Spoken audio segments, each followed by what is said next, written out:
इसमें कुछ राजा की बात करेंगे, थोड़ी सी यहाँ पे खेती बाड़ी शुरू हो जाएगी और यहाँ पे नगर की बात करेंगे जिसमें से 16 महाजनपद आपके सामने देखने को मिलेगा। वैदिक सभ्यता और शहरी सभ्यता में अगर अंतर पूछे 1-2 नंबर में, तो आप कहेंगे जितने आप ऋग्वेद देखते हैं, सामवेद देखते हैं, यजुर्वेद देखते हैं, अथर्ववेद देखते हैं, क्या ये वेद एक दिन में लिखा गया? ये जो उत्तर वैदिक काल है, उत्तर वैदिक काल में आप देखेंगे कि कृषि की उन्नति होने लगेगी। अब आप कहेंगे 16 महाजनपद, क्या 16 के 16 याद करने? बिल्कुल नहीं याद करने। आपको कम से कम 3 महाजनपद को याद रखना है। अब मान लीजिए आप छत पे खड़ा है, आपके घर में कोई आ रहा है आप पे, आपको मारने के लिए, अब छत पर से एक ईटा मार दिए तो नीचे में ही मर जाएगा, छत पे कोई आएगा? तो आपका घर तो ज्यादा सुरक्षित है कि छत पे आप एकदम ईटा लेकर के खड़ा है। अच्छा आज तुम हमको मारोगे, आओ ना। गेट पे आया, ईटा चला दिए, मर गया। तो आप पे कभी कोई आक्रमण होगा? नहीं होगा। तो आप क्या होंगे? मजबूत होंगे। अब मगध बहुत शक्तिशाली हुआ तो उसको कोई व्यक्ति ही तो शक्तिशाली बनाया होगा ना, कोई वंश ही शक्तिशाली बनाया होगा, कोई राजा ही शक्तिशाली बनाया होगा। ये शक्तिशाली बना कैसे? मेरा नाम है राजू राज और आप सभी प्यारे बच्चों का आज की क्लास में बहुत बहुत बहुत स्वागत है। जैसा कि आप जानते हैं इस क्लास में हम लोग समय को बिल्कुल भी जाया नहीं करते, किसी भी तरीके से समय को हमें क्या करना है? जाया नहीं करना है और हमें सीधे सीधे कहाँ आना है? अपने चैप्टर नंबर 2, चैप्टर नंबर 2, ठीक है, राजा, किसान तथा नगर। ठीक है, इसमें कुछ राजा की बात करेंगे, ठीक है, थोड़ी सी यहाँ पे खेती बाड़ी शुरू हो जाएगी, ठीक है, इसमें थोड़ी सी खेती बाड़ी शुरू हो जाएगी और यहाँ पे नगर की बात करेंगे जिसमें से 16 महाजनपद आपके सामने देखने को मिलेगा। ठीक है, इसी को वैदिक सभ्यता, इसी में हम लोग क्या करेंगे? वैदिक सभ्यता को देखेंगे। ठीक है, वैदिक सभ्यता को देखेंगे। ठीक है, वैदिक सभ्यता, वैदिक सभ्यता क्यों कहते हैं इसको? क्योंकि इसकी पूरी की पूरी जानकारी वेदों से मिली है। ठीक है, इसीलिए इसे वैदिक सभ्यता कहते हैं। बहरहाल पिछले चैप्टर में हम लोगों ने चैप्टर 1 जब देखे थे तो इसमें हम लोगों ने क्या देखा था? हड़प्पा सभ्यता,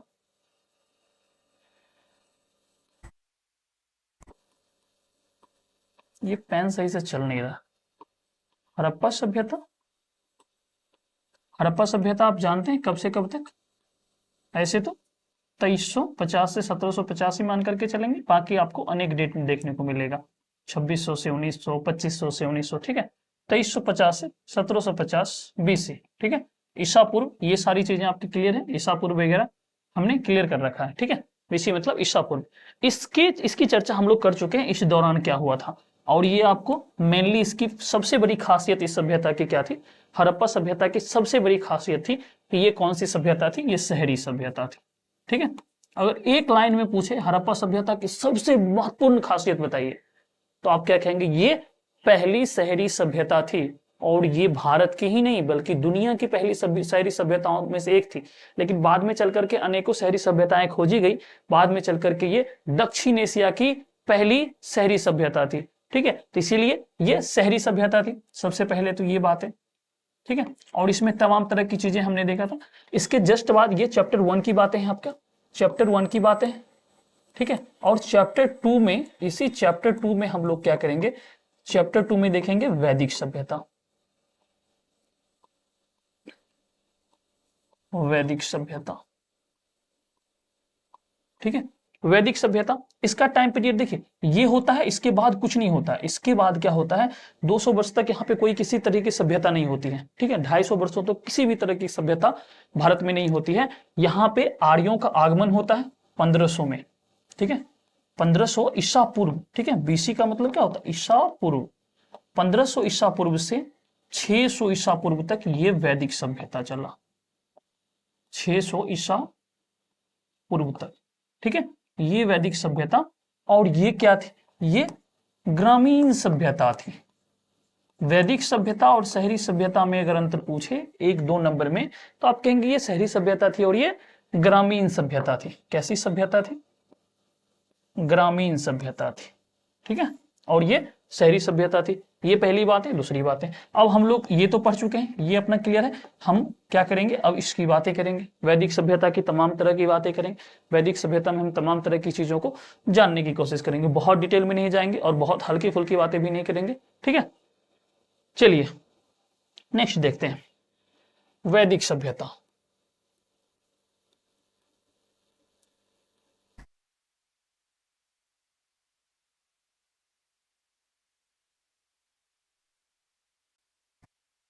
1500 से 600 BC तक की बातें, यानी कि ईसा पूर्व तक की बातें। इसको दो भागों में बांट करके देखते हैं, ठीक है। ऋग्वैदिक सभ्यता,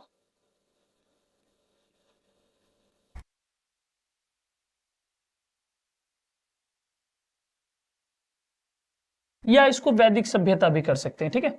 वैदिक सभ्यता भी यहां पे रहे तो उसको ये नहीं देखना है, ठीक है, क्योंकि कंफ्यूज करेंगे आप लोग, हमें पता है, ठीक है। क्योंकि इस टाइम पीरियड में क्या होता है, इस टाइम पीरियड में क्या होता है, ऋग्वेद लिखे जाते हैं। किनके द्वारा? आर्यों के द्वारा। आर्यों का जो आगमन होता है, कोई एक व्यक्ति ऋग्वेद को नहीं लिखे, लगातार ऋग्वेद के लिखने का काम जारी रहा। 1500 से 1000 BC की बातें यहां, इसके बीच की बातें हैं ये, ठीक है। ऋग्वैदिक सभ्यता और ऋग्वैदिक सभ्यता कहिए या वैदिक सभ्यता कहिए। इसके बाद उत्तर वैदिक सभ्यता आता है, ठीक है। दूसरी बात को हम क्या कहेंगे? उत्तर वैदिक सभ्यता। उत्तर वैदिक सभ्यता कहिए, उत्तर वैदिक युग कहिए, ठीक है। वैदिक सभ्यता कहिए, वैदिक युग कहिए, इसमें कोई अंतर नहीं है, ठीक है। और इसका टाइम ड्यूरेशन क्या है? इसका टाइम ड्यूरेशन आप देखेंगे तो 1000 BC से 600 BC, ठीक है। तो इस समय क्या होगी? इस समय वेदों की रचना, इस समय क्या होगी? वेदों की रचना।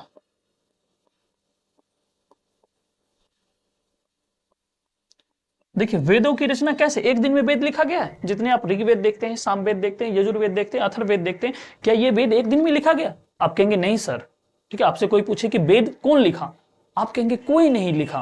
कहेगा ऐसे कैसे, ये लिखा गया है तो कोई कैसे नहीं लिखा? आप कहेंगे हाँ लिखा गया है, ठीक है, लिखा गया है, लेकिन इसमें किसी का नाम नहीं आता है। तो आपसे कहेगा क्यों नहीं नाम आता है? आप कहेंगे इसीलिए नाम नहीं आता है कि एक व्यक्ति ने 2 पेज लिखा, वो व्यक्ति मर गए, फिर तीसरे व्यक्ति ने आकर के 5 पेज लिखा, फिर चौथे व्यक्ति ने आकर के 10 पेज लिखा, फिर पांचवें व्यक्ति ने आकर के 20 पेज लिखा, फिर छठे, इस तरीके से सैकड़ों व्यक्तियों ने मिलकर के वेद लिखा।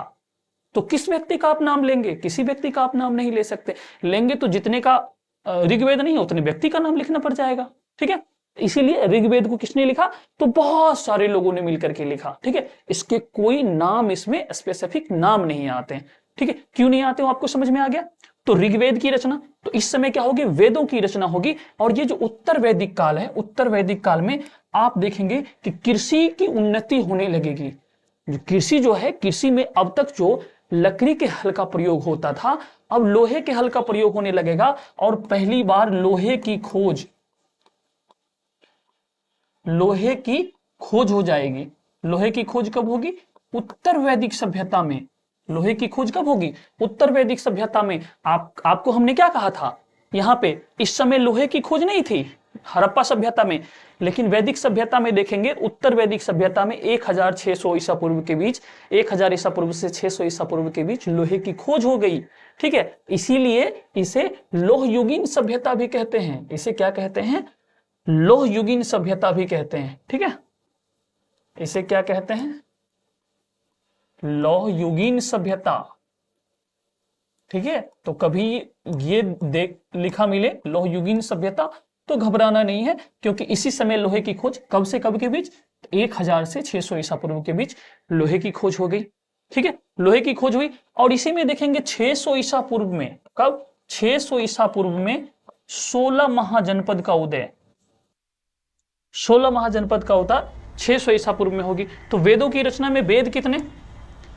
वेद की हम लोग सबसे पहले बात कर लेते हैं, ठीक है, फिर हम लोग 16 महाजनपद पे चलेंगे, ठीक है। वेद कितने हैं? तो वेद आपके 4 हैं, ठीक है। ऋग्वेद,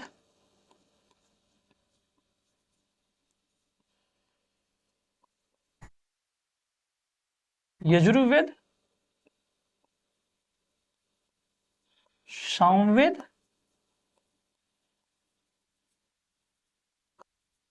अथर्ववेद, ठीक है। ये आपके 4 वेद हैं, ठीक है। तो वेद को आप ध्यान रखेंगे, वेद कितने हैं? 4 हैं।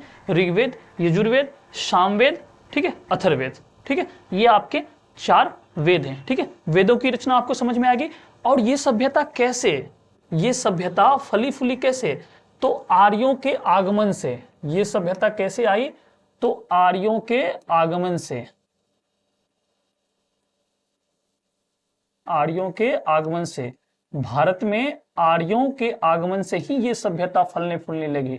ठीक है, ये सभ्यता फलने फूलने लगी। इसी सभ्यता को ब्राह्मण सभ्यता भी कहते हैं।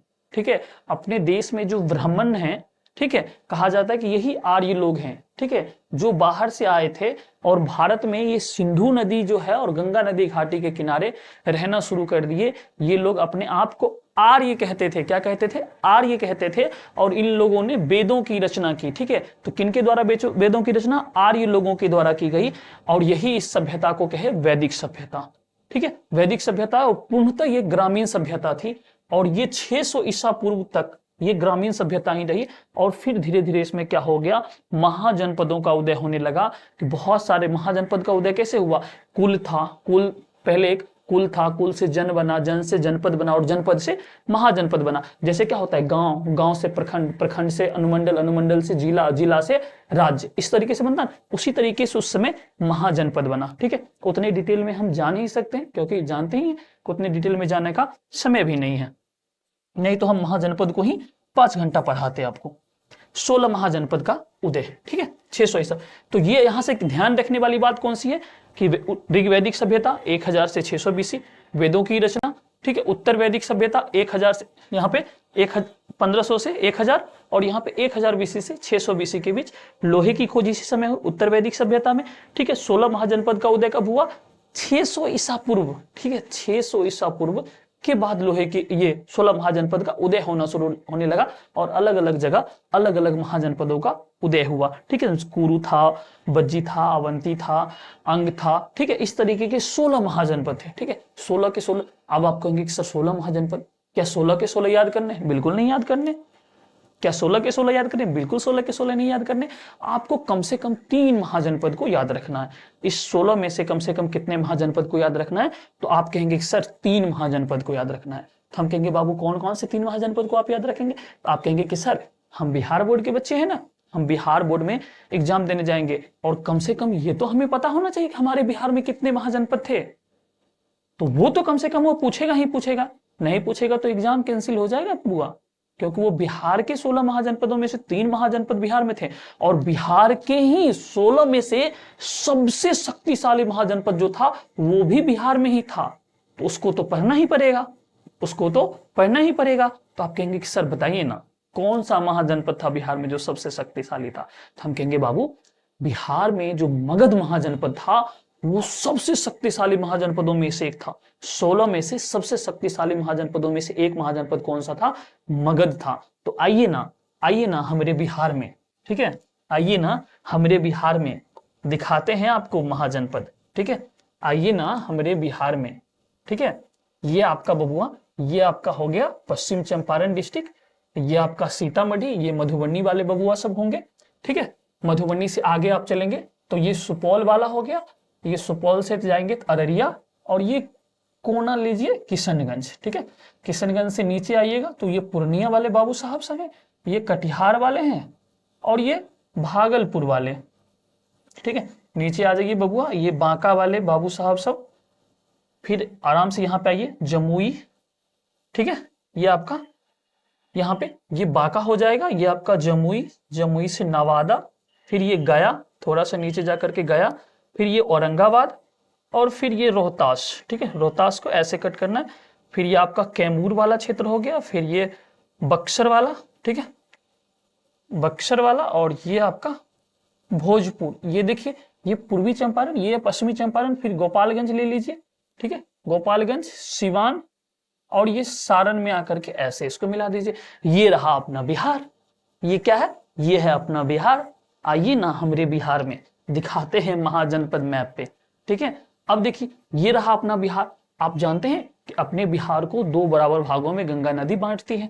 तो आइए ना बांट दीजिए ना गंगा नदी को बक्सर में इन करवाइए और कहां से बाहर निकाल दीजिए, कटिहार के कुर्सेला से बाहर निकाल दीजिए।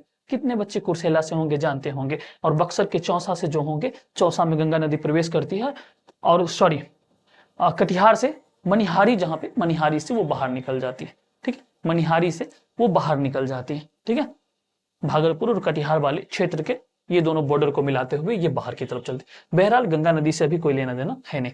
दो बराबर भागों में बांट दिया।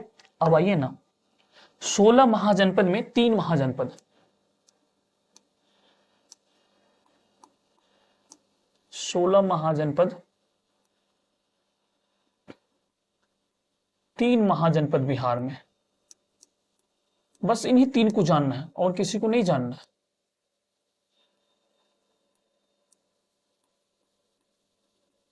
जानने के लिए हम आपको 16 बताए हैं, ठीक है। बिहार में ये अपना बिहार। अब आप मैप पे देखिए ना बबुआ, ये वाला जो क्षेत्र है ना, ये जो आप लोग पटना के क्षेत्र में है, पटना, नालंदा, अरवल, जहानाबाद, कुछ क्षेत्र औरंगाबाद का, कुछ आपका गया का, कुछ आपका ये लखीसराय का, ये सब जो क्षेत्र था ना बाबू, ये मगध में उस समय आता था और ये था मगध। इसके जस्ट ऊपर, गंगा नदी के जस्ट ऊपर जो आपका वैशाली का क्षेत्र है, मुजफ्फरपुर का क्षेत्र है, कुछ समस्तीपुर का क्षेत्र है, ठीक है, इन क्षेत्रों को मिला करके यहां एक जनपद था, यहां एक जनपद था जिसका नाम था वज्जी। कहेंगे सर 2 तो ऊपरे नीचे है, एक तो नीचे है एक ऊपर है, सर तीसरा बताइए ना। तो भागलपुर वाला बबुआ आइए ना, ये भागलपुर में जो भागलपुर, मुंगेर, बांका का जो क्षेत्र है ना, यहां पे एक था, इसको बोलते हैं अंग। अंग क्या बोलते हैं? अंग महाजनपद। अब बताइए ना, बज्जी बोला जाता है ना, बज्जी में आप लोग को बोलने आता है, बज्जी भाषा भी है बज्जी, ठीक है। मगध, मगधी बोले छिए ना, करे छी ना, जाय छी ना, करे भी ना, ई हो तो ना, ये सब भाषा कहाँ की? मगध की। बज्जी में, बज्जी की थोड़ी सी ठेठी और ये मैथिली को मिला करके बोला जाता है, और अंग में अंगिका बोला जाता है, ठीक है। गले होले रे, इस तरीके की भाषाएं होती है, ठीक है। तो अंग, मगध और बज्जी, ठीक है, ये 3 महाजनपद कहाँ थे? बिहार में। तो सबसे पहले आपको क्या पूछेगा बाबू? आप कहेंगे सर ये तो पूछेगा कि बिहार में कितना, तो आप कहेंगे 3। कौन कौन? बज्जी, मगध, अंग। अब ये तीनों की राजधानी आपको पता होनी चाहिए, ठीक है। तो बज्जी की राजधानी कहां थी? बज्जी की राजधानी कहां थी? वैशाली, ठीक है। ये क्या है? राजधानी। बज्जी की राजधानी वैशाली। मगध की राजधानी, इसकी अलग अलग राजधानियां हुई, लेकिन पहली राजधानी अगर आपसे पूछे, पहली राजधानी तो राजगिरी, या इसी को ब्रजगिरी, घबराएंगे नहीं, राजगिरी लिखा रहेगा, ब्रजगिरी लिखा रहेगा, ठीक है, घबराना नहीं है। ये इसकी पहली राजधानी थी। फिर इसकी अन्य राजधानियां, अन्य राजधानी की बात करेंगे, इसमें वैशाली भी था, ठीक है, शुंग वंश के समय वैशाली, और फिर पाटलिपुत्रा उदयन के समय, पाटलिपुत्रा उदयन अपना राजधानी पाटलिपुत्रा बनाए। तो ये चीजें स्पष्ट होनी चाहिए। पहली राजधानी कहां? राजगिरी। अंग का, इसकी राजधानी कहां? चंपा। इसकी राजधानी कहां बाबू? चंपा, ठीक है। इतनी बातें तो आपको पता होना चाहिए किसके बारे में। हम यहाँ जो भी पढ़ाएंगे वो आपके दिमाग में छपना चाहिए सीधे, ठीक है। हमारी कोशिश रहेगी कि छप दें आपके दिमाग में, ठीक है। तो मगध, ठीक है, जिसकी पहली राजधानी राजगिरी या ब्रजगिरी भी इसको बोलते हैं, ठीक है। राजगिरी क्यों बोलते हैं? राजगीर क्यों बोलते हैं? आप कभी सुने नालंदा जिला में जो राजगीर है, तो आप कभी वहां जाइए, कभी मन करे तो वहां पे जाइए, ठीक है। वहां जाइएगा ना, तो आप जब शांति स्तूप जाते हैं ना घूमने, तो आप कहिएगा कि सुनिए ना पापा के साथ जाइए, सुनिए ना पापा, हमको घोड़ा कटोरा झील दिखा दीजिए ना। अच्छा घोड़ा कटोरा जाओगे, चलो ना, कितना टिकट है? 85 रुपया लेगा, और अंदर में ई रिक्शा वाला थोड़ा सा ज्यादा लेता है। मैं वहां गया हूँ, मैं वहां की अच्छी अच्छी तस्वीरें भी लिया हूं। तो जाएंगे ना आप, तो देखेंगे कि वो जो घोड़ा कटोरा झील है ना, उसके चारों तरफ पहाड़ियां हैं, ऐसे नाच करके देखिएगा चारों तरफ, और गगनचुंबी पहाड़ियां हैं। गगनचुंबी मतलब बड़ी बड़ी पहाड़ियां हैं, और बीच में एक तालाब है, उसमें बोटिंग कीजिए, बहुत मजा आएगा। और राजगिरी ठीक उसी तरीके से चारों तरफ से पहाड़ों से घिरा हुआ था, ठीक है। इसीलिए इसे ब्रजगिरी या राजगिरी कहा गया, कि यानी कि बड़ी बड़ी पहाड़ियों से घिरी हुई थी, ठीक है। और वो राजधानी हुआ करती थी। जैसे ही कोई दुश्मन आता था राजगिरी पे अटैक करने, ऊपर से ही मार देता था। अब मान लीजिए आप छत पे खड़ा है, आपके घर में कोई आ रहा है आप पे, आपको मारने के लिए। अब छत पर से एक ईंटा मार दिए तो नीचे में ही मर जाएगा, छत पे कोई आएगा? तो आपका घर तो ज्यादा सुरक्षित है कि छत पे आप एकदम ईंटा लेकर के खड़ा है। अच्छा आज तुम हमको मारोगे, आओ ना। गेट पे आया, ईंटा चला दिए, मर गया। तो आप पे कभी कोई आक्रमण होगा? नहीं होगा। तो आप क्या होंगे? मजबूत होंगे। आपका कोई दुश्मन आपसे लड़ने के काबिल ही नहीं रहेगा। ठीक है। और आपको सामान लाना है, कोई छोटा छोटा बैलगाड़ी से लाएगा, उसको लोग लूट लेगा। और ये क्या करता था? ये गंगा नदी का यूज करता था, गंगा नदी से सामान ले आता था, दिक्कत ही नहीं होता था। ये इधर से सोन नदी था, इसका यूज हो जाता था, दिक्कत ही नहीं होता था। इसलिए मगध महाजनपद जो है ये सबसे शक्तिशाली महाजनपदों में से एक हुआ। पटना के क्षेत्रों से निकला ये मगध महाजनपद पूरे भारत में अफगानिस्तान तक फैल चुका था, नीचे कर्नाटका से लेकर के और ऊपर आप देखेंगे तो अफगानिस्तान तक, यानी कि पूरे भारत पे अधिकार कर लिया था। कौन? मगध महाजनपद। तो क्यों ना मगध के बारे में जान ले अच्छी तरीके से। बज्जी के बारे में कुछ नहीं जानना है, बज्जी के राजधानी वैशाली जाननी बस। ठीक है। अंग के बारे में कुछ नहीं जानना, इसकी राजधानी चंपा जाननी है बस। हाँ, मगध के बारे में बहुत कुछ जानना है, तो आइए ना मगध पे चलते हैं। ठीक है, आइए ना मगध पे चलते हैं।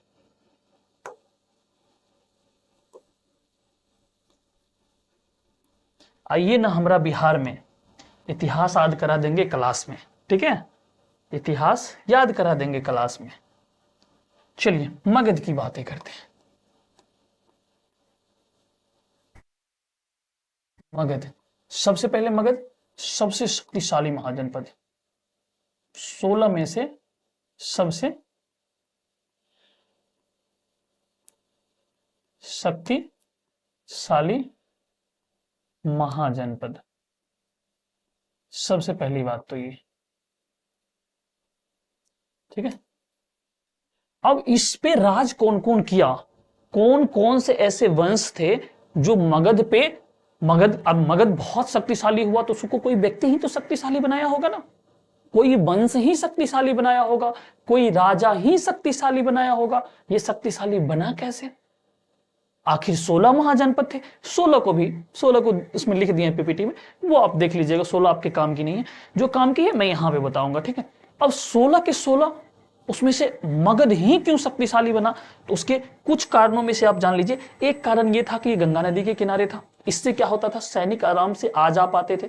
इस नदी से टप करके इसको आराम से इस पे आक्रमण किया जा सकता था, इसी नदी से सेना यहां आकर के इस पे आक्रमण करके इसको अपने अंदर मिला लेता था। ये जो था ये नदी, और यहाँ पे बहुत से जंगल हैं। आप जाएंगे राजगीर के जू सफारी जाइए, आप राजगीर की घोड़ा कटोरा झील में जाएंगे, कितना सुहावना आपको सदाबहार वन देखने को मिलेगा। उस वन से एकदम शानदार हवाएं आएगी, उस बीच में आप बोटिंग का आनंद लीजिए, कितना मजा आता है। तो जंगलों की अधिकता थी, तो जंगल से हाथी आराम से मिल जाते थे, तो सेना के लिए हाथी आराम से हो गया। इस नदी मार्ग से सेना को जाने आने में आसानी होती थी। ठीक है। और क्या था, इनकी जो राजधानी थी वो चारों तरफ से पहाड़ियों से घिरी थी, इसीलिए ये सबसे शक्तिशाली महाजनपद बना। आपसे सब्जेक्टिव में प्रश्न पूछे जाएंगे कि मगध शक्तिशाली महाजनपद कैसे बना, या मगध सबसे शक्तिशाली महाजनपदों में से एक क्यों था। ठीक है। तो 2-3 कारण तो आप यहाँ, गंगा नदी, यहाँ पे जंगलों की अधिकता, वहां पे अधिक हाथियों का मिलना। ठीक है। आवाजाही आराम से किया जा सकता था, और यहाँ पे क्या होता था, खाद्य चीजें आराम से मिलती थी। यहाँ पे कृषि अच्छी होती थी, क्योंकि ये गंगा का मैदान का क्षेत्र है। गंगा के मैदानी क्षेत्रों में आज भी कृषि बहुत शानदार होती, यानी कि खेती अच्छे से मिलती थी, तो खाना अच्छे से मिल जाता था। हाथी आराम से मिला तो उससे सैनिकों को भेजा जा सकता था। नदी था तो नदी से सैनिकों का यातायात सुलभ होता था, शानदार होता था। ये सोन नदी और गंगा नदी के संगम पे मगध था। ठीक है। और मगध की राजधानी पाटलिपुत्रा गंगा और सोन के संगम पे ही बसा हुआ है। ठीक है। इसकी राजधानी जो पाटलिपुत्रा बनी, ये गंगा और सोन के संगम पे। ठीक है। तो गंगा और सोन के संगम पे, ये भी प्रश्न कभी कभी पूछ देते हैं कि किसके संगम पे, तो गंगा, ठीक है, ये सोन नदी है। ठीक है। ये देख रहे हैं ना, गंगा एंड सोन नदी के संगम पे, नदी के संगम पे कौन सा शहर है, अपना पटना जो है, जहां से मैं अभी आपको पढ़ा रहा हूं, पाटलिपुत्र। ठीक है। पाटलिपुत्र कहिए, और वर्तमान में इसे पटना कहते हैं। इसको पुरुषपुर भी कहा गया, इसे अजीमाबाद भी कहा गया, अलग अलग नामों से पटना को जाना गया था। वर्तमान में जिसे पटना कहते थे वो कभी पुरुषपुर था, कभी पाटलिपुत्रा था, कभी अजीमाबाद था। ठीक है, अलग अलग नामों से जाना जाता। बहरहाल इतिहास अभी हम लोग डिटेल में तो नहीं, अरे ये क्या, अच्छा हाँ ठीक है, हमने सोचा डिलीट तो नहीं कर दिया, आगे बढ़े थे। ठीक है, पिछली बार डिलीट हो गया था, मुझे डर लगा रहता। तो चलिए, अब मगध सबसे शक्तिशाली क्यों बना, तो आपको बताए थे गंगा नदी के किनारे था, सोन और गंगा के संगम पे था, यहाँ पे क्या थी, जंगलों की अधिकता थी। ये सब बातें जो बोल रहे हैं याद रखिएगा, इसी से आप सब्जेक्टिव लिख पाएंगे। सारी बातें यहाँ पे लिखना संभव है नहीं। तो गंगा नदी थी, ठीक है, सोन और गंगा के संगम पे था। ठीक है, इसकी जो राजधानी थी राजगिरी, वो चारों तरफ से पहाड़ियों से घिरी थी। ठीक है, यहाँ पे जंगलों में हाथी की अधिकता थी, बहुत अधिक हाथी था यहाँ के जंगलों में। यहाँ पे कृषि बहुत अच्छी होती थी जिससे खाद्य पदार्थ मिलते थे, और गंगा नदी में परिवहन बहुत सुगम था। इतनी सारी बातें थी इनके शक्तिशाली होने में, और किन किन राजाओं की क्या भूमिका रही वो भी बताएंगे। तो मगध पे देखिए बहुत सारे वंश रहे। ठीक है, जिसमें से महत्वपूर्ण वंशों को लिखेंगे, लेकिन देखिए वृद्धरथ वंश भी सबसे पहले था यहाँ पे, वृद्धरथ वंश। ठीक है, तो ये वंश कुछ नहीं, इस वंश के बारे में सिर्फ याद इतना रखेगा कि जरासंध इसके एक राजा थे, जो सबसे नामी गिरामी राजाओं में से एक हुए जरासंध। ठीक है, तो वृद्धरथ के बारे में इतना ही याद रखिएगा, वृद्धरथ वंश। ठीक है, उसके बाद देखिए, उसके बाद यहाँ पे तमाम तरह के वंश आपको देखने को मिलेगा। ठीक है, वृद्धरथ के बाद मगध पे किसका शासन हुआ, किसका शासन हुआ, तो हर्यक वंश का, हर्यक वंश का शासन। ठीक है, आप कहेंगे सर हर्यक वंश के बाद किसका हुआ, तो शिशुनाग वंश का, शिशुनाग वंश का। और शिशुनाग वंश के बाद किसका हुआ, तो नंद वंश का। और नंद वंश के बाद किसका हुआ, नंद वंश का। और नंद वंश के बाद किसका हुआ, मौर्य वंश का।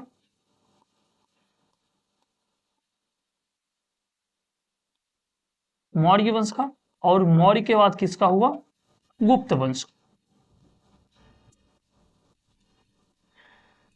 ठीक है, मौर्य के बाद किसका हुआ, गुप्त वंश का हुआ। ठीक है, इतने शासक, इतने सारे वंशों ने मगध पे शासन किया। सबसे पहले इसके क्रम आपको पता होने चाहिए, पहले वृद्धरथ वंश ने, उसके बाद हर्यक वंश ने, उसके बाद शिशुनाग वंश ने, उसके बाद नंद वंश ने, उसके बाद मौर्य वंश ने, उसके बाद गुप्ता वंश ने। अगर आपको याद ना हो, आप कहेंगे कि सर हमको तो याद ही नहीं होगा, हम तो बेवकूफ हैं, आप हमको बोले क्लास में याद करा देंगे, हमसे नहीं होगा, हम क्या करें। कुछ नहीं करना है, कुछ नहीं करना है, ये वंश इंपॉर्टेंट है नहीं, इस वंश को छोड़ देना। उसके बाद के जो ये चार वंश हैं, इसको सिर्फ क्रम आपको याद रखना है। तो आप कहिएगा कि हसीन, ठीक है, कुछ नहीं, हसीन। अच्छा, मोर देखें, मोर पिकॉक देखें आप लोगों ने, वो बहुत सुंदर होता है देखने में, हसीन लगती है। हसीन किसको बोलते हैं, हसीन सुंदर चीजों को बोला जाता है। तो आप कुछ नहीं करिएगा, बोलिएगा कि हसीन, हसीन मोर। ठीक है, क्या करना है, हसीन मोर। वैसे तो हम इस पे भरोसा नहीं करते, इस चीज पे। ठीक है, हम कभी ट्रिक उरिक पे भरोसा नहीं करते, लेकिन आप देख लीजिए, हमने सोचा कि इस तरीके से आपको बता सकते हैं। तो हसीन, ठीक है, हसीन, ह से हर्यक, स से शिशुनाग,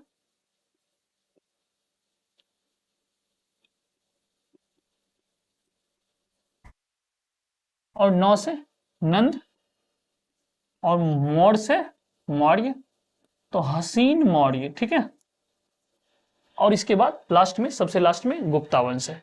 ठीक है, ये इससे पहले एक वृद्धरथ, और इधर गुप्त।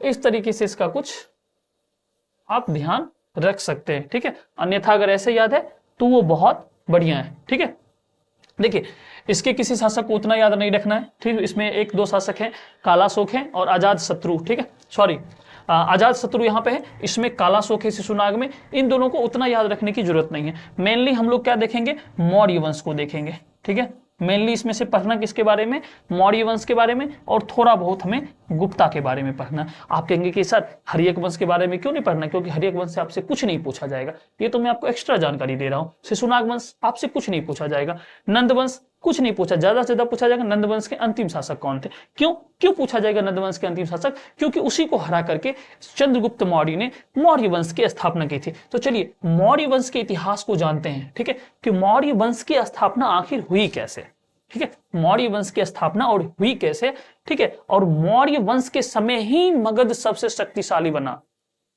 इसके समय शक्तिशाली नहीं बना था सबसे अधिक, इसके समय उतना शक्तिशाली हुआ था। हर्यक वंश के समय, ठीक है, बिहार से थोड़ा सा, बिहार में जितना था सब पे कब्जा कर लिया, ठीक है। नंद वंश के समय देखेंगे कि बिहार से थोड़ा बाहर जाकर के, लेकिन जब मौर्य वंश आएगा, चंद्रगुप्त मौर्य पूरे भारत पे पटाखा फहराएगा, किसका? मगध साम्राज्य का। पूरे भारत में मगध साम्राज्य के झंडे को गाड़ दिया जाएगा। अफगानिस्तान तक की सीमा, उत्तर में अफगानिस्तान की सीमा और दक्षिण में गोदावरी नदी के छोर तक पूरे के पूरे मौर्य वंश के झंडे को गाड़ दिया जाएगा, ठीक है। तो इसीलिए हम लोग मौर्य वंश को देखेंगे, ये नंद वंश के बाद आता है। आखिर नंद वंश के बाद मौर्य वंश की स्थापना होती क्यों है? तो इसकी एक छोटी सी कहानी आप जानिए। नंद वंश के अंतिम शासक घनानंद होते हैं। नंद वंश के अंतिम शासक कौन होते हैं? अंतिम शासक, हम सफर वाले बच्चों आपका रिवीजन हो रहा है, कुछ मत लिखिएगा। अंतिम शासक घनानंद। और कहा जाता है ना, शिक्षकों का अपमान कभी नहीं करना चाहिए, ठीक है, शिक्षकों का हमेशा सम्मान करना चाहिए। अगर आप उसका अपमान करते हैं तो आपका सर्वनाश तय है। ये जो नंद वंश के अंतिम शासक घनानंद थे, ये महिलाओं में संलिप्त रहते थे। ये भोग विलासता में इनकी काफी रुचि थी। किसमें? भोग विलासता बोले तो जिसको आप लोग क्या बोलते हैं? ऐश मौज की जिंदगी बोलते हैं, ठीक है। आप जिसे ऐश मौज कहते हैं उसे ही हिंदी में आप क्या कहते हैं? भोग विलासता में व्यस्त, यानी कि महिलाओं से घिरे रहना, महंगी महंगी चीजों का शौक रखना, इस तरह की चीजें किनकी आदत थी? घनानंद की आदत थी। एक दिन क्या होता है, चाणक्य, चाणक्य, चाणक्य का नाम आप लोगों ने सुना होगा, चाणक्य, इन्हीं को विष्णुगुप्त कहा जाता है, इन्हीं को विष्णुगुप्त कहा जाता है, और इन्हीं को कौटिल्य कहा जाता है, इन्हीं को कौटिल्य कहा जाता है। तो एक व्यक्ति के तीन नाम, ठीक है, चाणक्य, विष्णुगुप्त या कौटिल्य। एक दिन क्या होता है, चाणक्य तक्षशिला विश्वविद्यालय के बड़े अध्यापकों में से एक, ये कहां पढ़ाते थे? तक्षशिला विश्वविद्यालय के अध्यापक थे। कहां? तक्षशिला, तक्षशिला विश्वविद्यालय के अध्यापक थे। और ये क्या करते थे? वहां के अध्यापक थे और इनके गुरु भी थे, नंद वंश के गुरु भी हुआ करते थे। तो ये मिलने गए एक बार घनानंद से। कौन मिलने गए? चाणक्य गए, घनानंद से मिलने गए। तो घनानंद से कहा गया कि चाणक्य आपसे मिलना चाहते हैं, गुरु चाणक्य आपसे मिलना चाहते हैं, हे राजन। तो जो दरबान होता है, दरबान को कहता है कि राजन को थोड़ा सा संदेश भिजवाइए कि हम उनसे मिलना चाहते हैं। तो दरबान जाकर के कहता है कि हे राजन, आपसे चाणक्य मिलना चाहते हैं। तो घनानंद बड़े ही घमंड में जवाब देता है कि कौन चाणक्य, कैसा चाणक्य, बुलाओ उसे। और ये जाते हैं, देखते हैं कि महिलाओं से वो घिरे हुए हैं, भोग विलासता में हैं। इसको लेकर के कहते हैं चाणक्य, ये क्या कर रहे हैं राजन आप? ये नंद वंश को आप कहां ले जा रहे हैं? ये महापद्म नंद के द्वारा बनाया गया नंद वंश, जो कई सारे युद्धों को जीते, जो मगध साम्राज्य को बड़ा बनाए, और आप इस तरीके से नंद वंश के राजा होकर के आप इस तरीके का काम कर रहे हैं, नंद वंश के सम्राट होकर के आप इस तरीके का काम कर रहे हैं। कह रहा चुपो, चुपो चाणक्य, मैं राजा हूं, तुम ऐसे कैसे मुझसे बात कर सकते हो? ये शब्द सुनकर के चाणक्य स्तब्ध रह गए।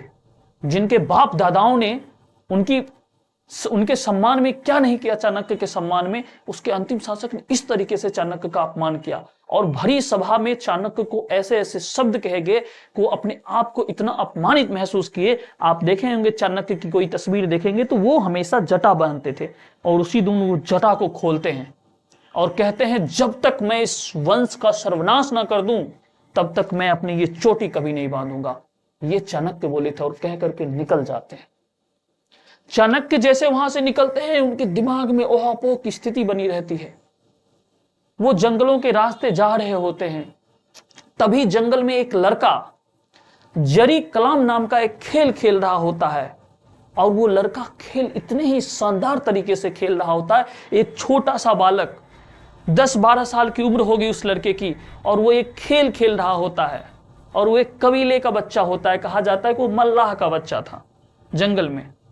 वो खेल देख करके रुक जाते हैं चाणक्य, और बगल से देखने लगते हैं कि क्या खेल रहा है, और इतनी कम उम्र में इतनी बुद्धि। वो देखने लगते हैं चाणक्य, देखते ही देखते देखते ही देखते कहते हैं, तुम्हारा नाम क्या है? तुम्हारा नाम क्या है? तो वो कहते हैं, क्या नाम हूं? क्योंकि वो जंगल के होते हैं। तुम्हारा नाम चंद्रगुप्त होना चाहिए। हाँ, चंद्रगुप्त है नाम। वो छोटा सा बालक कौन होता है? चंद्रगुप्त होता है। फिर चाणक्य उनके मां पिताजी से मिलते हैं और कहते हैं, कुछ पैसे मैं आपको देता हूं। उस समय पन कहा जाता था पैसे को। कुछ पन देकर के चाणक्य को खरीद लेते हैं। चाणक्य चंद्रगुप्त मौर्य को कुछ पन देकर के उनके माता पिता को खरीद लेते हैं चाणक्य, और अपने साथ ले जाते हैं। और उस समय इतनी किल्लत होती थी पैसों की, गरीबी इतनी थी कि लोग बच्चे तक को दे देते थे। और चाणक्य जैसे महान लोगों के साथ अगर कोई अपने बच्चे को भेजे तो क्यों नहीं भेजना चाहेगा? ले जाइए, मुझे कुछ पैसे दे दीजिए, बच्चे को ले जाइए। वैसे भी तो क्या करता है, जंगल में खेलता कूदता है, आप इस बच्चे का क्या करेंगे? कहा, तक्षशिला जैसे विश्वविद्यालयों का मैं प्राचार्य हूं, मैं वहां ले जाकर के इसे पढ़ाऊंगा लिखाऊंगा और इसे एक बड़ा सम्राट बनाऊंगा। अच्छा, ले जाइए ले जाइए ले जाइए। उन्हें कुछ पन दिया और उसे ले गए। और चाणक्य ने चंद्रगुप्त मौर्य को अच्छे से ट्रेंड किया, अच्छी ट्रेनिंग दी, अच्छी शिक्षा दी, और कहा, तुम्हें मगध का सम्राट बनना है। चाणक्य ने कहा, हे गुरुदेव, ये आप क्या कह रहे हैं? कहा, हां, जो तुम सुन रहे हो चंद्रगुप्त, मैं वही तुमसे कह रहा हूं, तुम्हें मगध का सम्राट बनना है। कहा, जैसी आपकी आज्ञा। कहा, जाओ चढ़ाई करो मगध पे। वो बेचारा मगध पे आक्रमण करता था और हार जाता था। चंद्रगुप्त मौर्य मगध पे आक्रमण किया, हार जाता था। एक बार तो ऐसा हुआ कि आक्रमण किए और ऐसा हारे कि वो भागते भागते भागते भागते जंगलों में बहुत दूर तक भागे। उन्हें भूख लगी थी उन्हें, और वो जंगल में एक माता थी, एक महिला थी, वो रोटी बना रही होती हैं। वो वहां पे बैठ जाते हैं, कहते, हे माते, मुझे कुछ रोटियां खिला दो। कहता, आओ बाबू, आओ बेटा, बैठो, मैं अभी रोटियां बना करके तुम्हें खिलाती हूं। उसी जगह पे चंद्रगुप्त मौर्य बैठ जाते हैं। चंद्रगुप्त बैठ जाते हैं, वहीं बैठते हैं, और वो रोटी बना रही होती हैं। रोटी बना करके, रोटी को फुला करके जैसे ही उनके थाल में देती हैं, और वो रोटी को बीच से तोड़ते हैं और उनका हाथ जल जाता है। कहते, हे माते, कितनी गर्म रोटियां हैं, मेरा हाथ जल गया। माते कहती है, बेटा, रोटी को बीच से नहीं, साइड से तोड़ करके खाना चाहिए, तो आपका हाथ नहीं जलेगा। आपका हाथ इसलिए जला क्योंकि रोटी को आपने क्या किया, बीच से ही तोड़ करके खाया, इसीलिए उसका जितना वाष्प था वो आपके हाथों पे लगा और आपका हाथ जल गया। वो खाना छोड़ देते हैं, उनका दिमाग सन्न हो जाता है। चंद्रगुप्त मौर्य बहुत ही पढ़े लिखे और विद्वान व्यक्ति थे। वो कहे, ये जो नंद वंश है, इससे मैं क्यों हारता हूं? अब समझ आया, ये नंद वंश एक रोटी की तरह है, और मैं आक्रमण कहां करता हूं? यहां पे जहां राजा बैठता है, जहां राजा चारों तरफ से सैनिकों से घिरा रहता हूं, और मैं यही आक्रमण करता हूं, इसीलिए मैं हार जाता हूं। अब वहां से जंगल से निकले चंद्रगुप्त, तो वो क्या किए, वो अब आक्रमण की नीति बदले उस रोटी की तरह। यहां आक्रमण किया, इसे जीत लिया, यहां आक्रमण किया, इसे जीत लिया, यहां आक्रमण किया, इसे जीत लिया, यहां आक्रमण किया, ऐसे इसे जीत लिया, यहां आक्रमण किया, इसे जीत लिया, और यहां आक्रमण किया, इसे जीत लिया। अब ये बीच जो बचा, अब यहां पे इधर से भी अटैक करवा रहे, इधर से भी अटैक कर रहे, इधर से भी अटैक कर रहे, इधर से भी अटैक कर रहे, इधर से भी और इधर से भी, और इस तरीके से क्या हुआ, चौतरफा अटैक करके पूरे नंद वंश को परास्त कर देते हैं, नंद वंश को हरा देते हैं। ठीक है, यानी कि पराजित कर देते हैं, हरा देते हैं, और इसी पे क्या करते हैं, मौर्य वंश की स्थापना करते हैं। नंद वंश को हरा करके मौर्य वंश की स्थापना करते हैं। मौर्य वंश की स्थापना करते हैं कौन? चंद्रगुप्त मौर्य।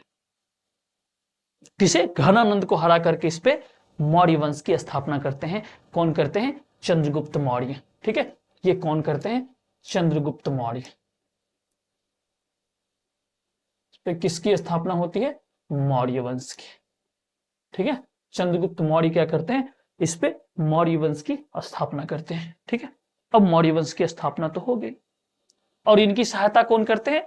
चाणक्य करते हैं। ये तो आपको पता है कि ये चाणक्य की सहायता से ही मौर्य वंश की स्थापना होती है। अब मौर्य वंश की स्थापना हो गई, तो अब हमें क्या करना है? ये तो आपको पता चल गया। अब हमें मौर्य वंश के बारे में जानना है।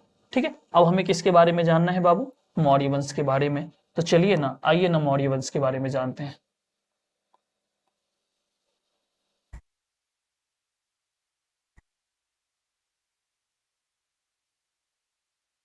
ठीक है, चंद्रगुप्त मौर्य।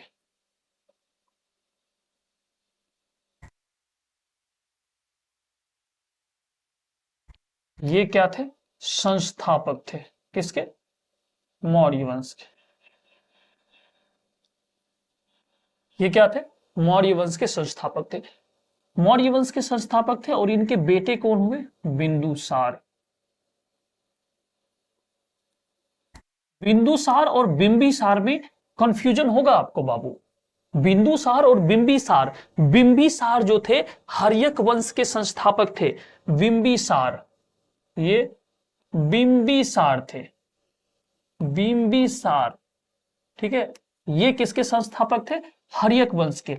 और एक यहाँ पे चंद्रगुप्त मौर्य के जो पुत्र होते हैं वो बिंदुसार, जो चंद्रगुप्त मौर्य के बाद मगध के राजा बनते हैं।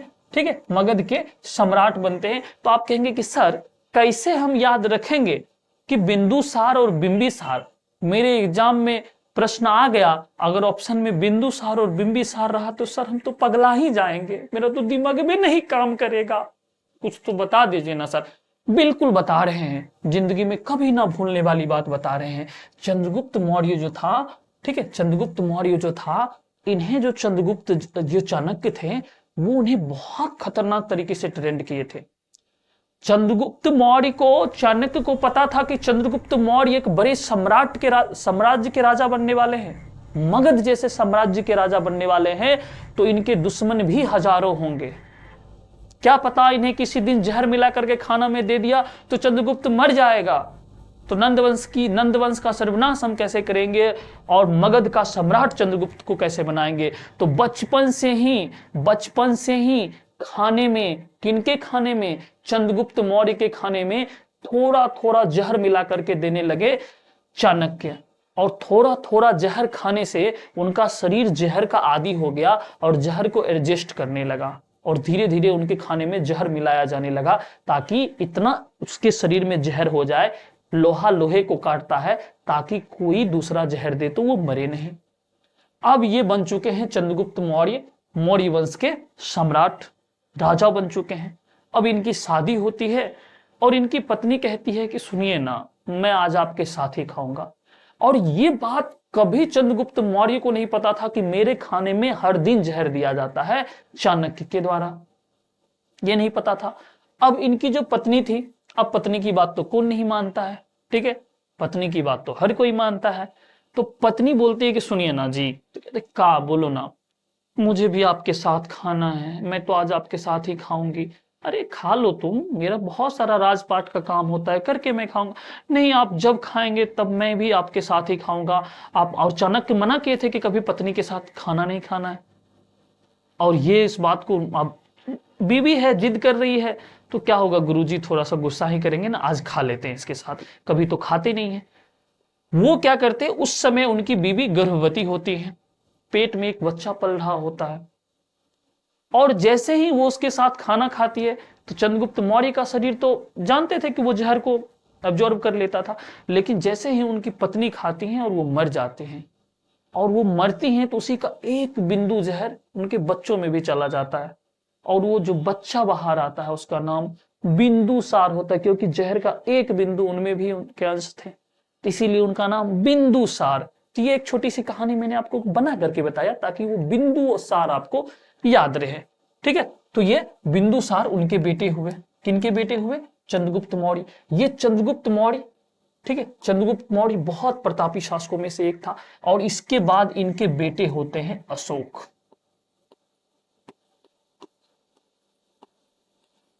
इनके बेटे होते हैं अशोक, जिसे सम्राट अशोक के नाम से जानते हैं। ये सबसे प्रतापी शासकों में से एक सम्राट अशोक, जो चंद्रगुप्त मौर्य के कौन थे? पोते थे। ठीक है, चंद्रगुप्त मौर्य के पोते, बिंदुसार के बेटे सम्राट अशोक, जिनकी गाथाएं आप हर घर में सुनते होंगे, हर जगह सुनते हैं, हर कहानियों में सुनते होंगे। और मगध साम्राज्य पे एक बहुत बड़े शासकों में से एक कौन? अशोक। ठीक है, अब इसके बाद छोटे छोटे छोटे छोटे शासक आते हैं। ठीक है, छोटे छोटे शासक आते हैं, बृहदत्त आते हैं, उदयन आते हैं। ठीक है, इनके बच्चे होते हैं, तो उनको उतना हमें जानने की जरूरत बिल्कुल भी नहीं है। ठीक है, अंतिम का आप जानिए, अंतिम कौन थे? बृहदत्त थे। इसके बाद हमें कुछ जानने की जरूरत नहीं है। अब हम चंद्रगुप्त मौर्य के बारे में जानेंगे, अशोक के बारे में जानेंगे। चंद्रगुप्त मौर्य जो थे, ये जैन धर्म को मानते थे। ये किस धर्म को मानते थे? ये जैन धर्म को मानते थे। किस धर्म को? जैन धर्म को मानते थे। और इनकी मृत्यु श्रवणबेलगोला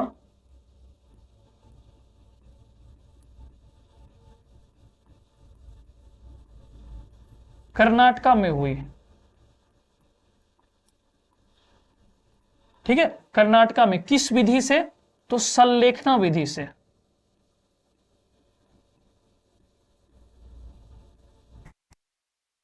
संलेखना विधि से इनकी मृत्यु होती है। जैन धर्म की ये विधि है। ये विधि किस धर्म की है? जैन धर्म की है। ये जैन धर्म की विधि है संलेखना विधि। इस विधि में क्या होता है कि व्यक्ति अन्न जल को त्याग देता है और अन्न जल को त्याग करके एक जगह बैठ जाता है, और इस वजह से उनकी 10 दिन 20 दिन 50 दिन में जब भी होती है मृत्यु हो जाती है। इसे संलेखना विधि कहा जाता है। इसी विधि से चंद्रगुप्त मौर्य की मृत्यु हुई थी, और ये जैन धर्म को मानते थे। कम से कम इतनी बातें तो आपके इनके बारे में। इनकी कथा इतनी बड़ी है कि मैं चाहूं तो 5 घंटा पढ़ाऊं, लेकिन वो आपकी जरूरत की बातें नहीं, वो बकवास की बातें होंगी। ठीक है, जब आप पोस्ट ग्रेजुएट करेंगे, जब मास्टर्स की डिग्री लेंगे ना आप इतिहास में, तब जाकर के आप उतना जानेंगे। ठीक है, तो अभी आपको इतना जरूर जानना चाहिए कि उनकी मृत्यु श्रवणबेलगोला कर्नाटका में संलेखना विधि से हुई। जैन धर्म को मानते थे। उनके बेटे बिंदुसार ने कुछ बड़ा काम नहीं किया। उनका जो पोता था अशोक, ये बड़े खतरनाक लोग थे। ठीक है, ये कलिंग विजय किए। कलिंग विजय,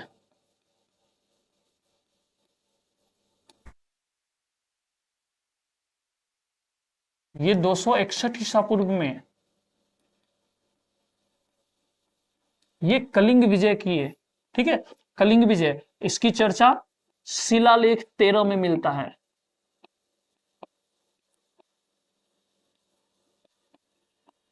शिलालेख 13 में कलिंग विजय की चर्चा। ये व्यक्ति पहली बार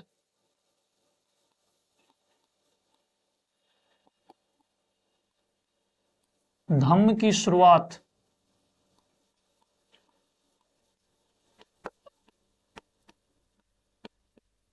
जिसको आप बोलते हैं ना स्तंभ, ठीक है, अशोक स्तंभ नाम सुने होंगे ना।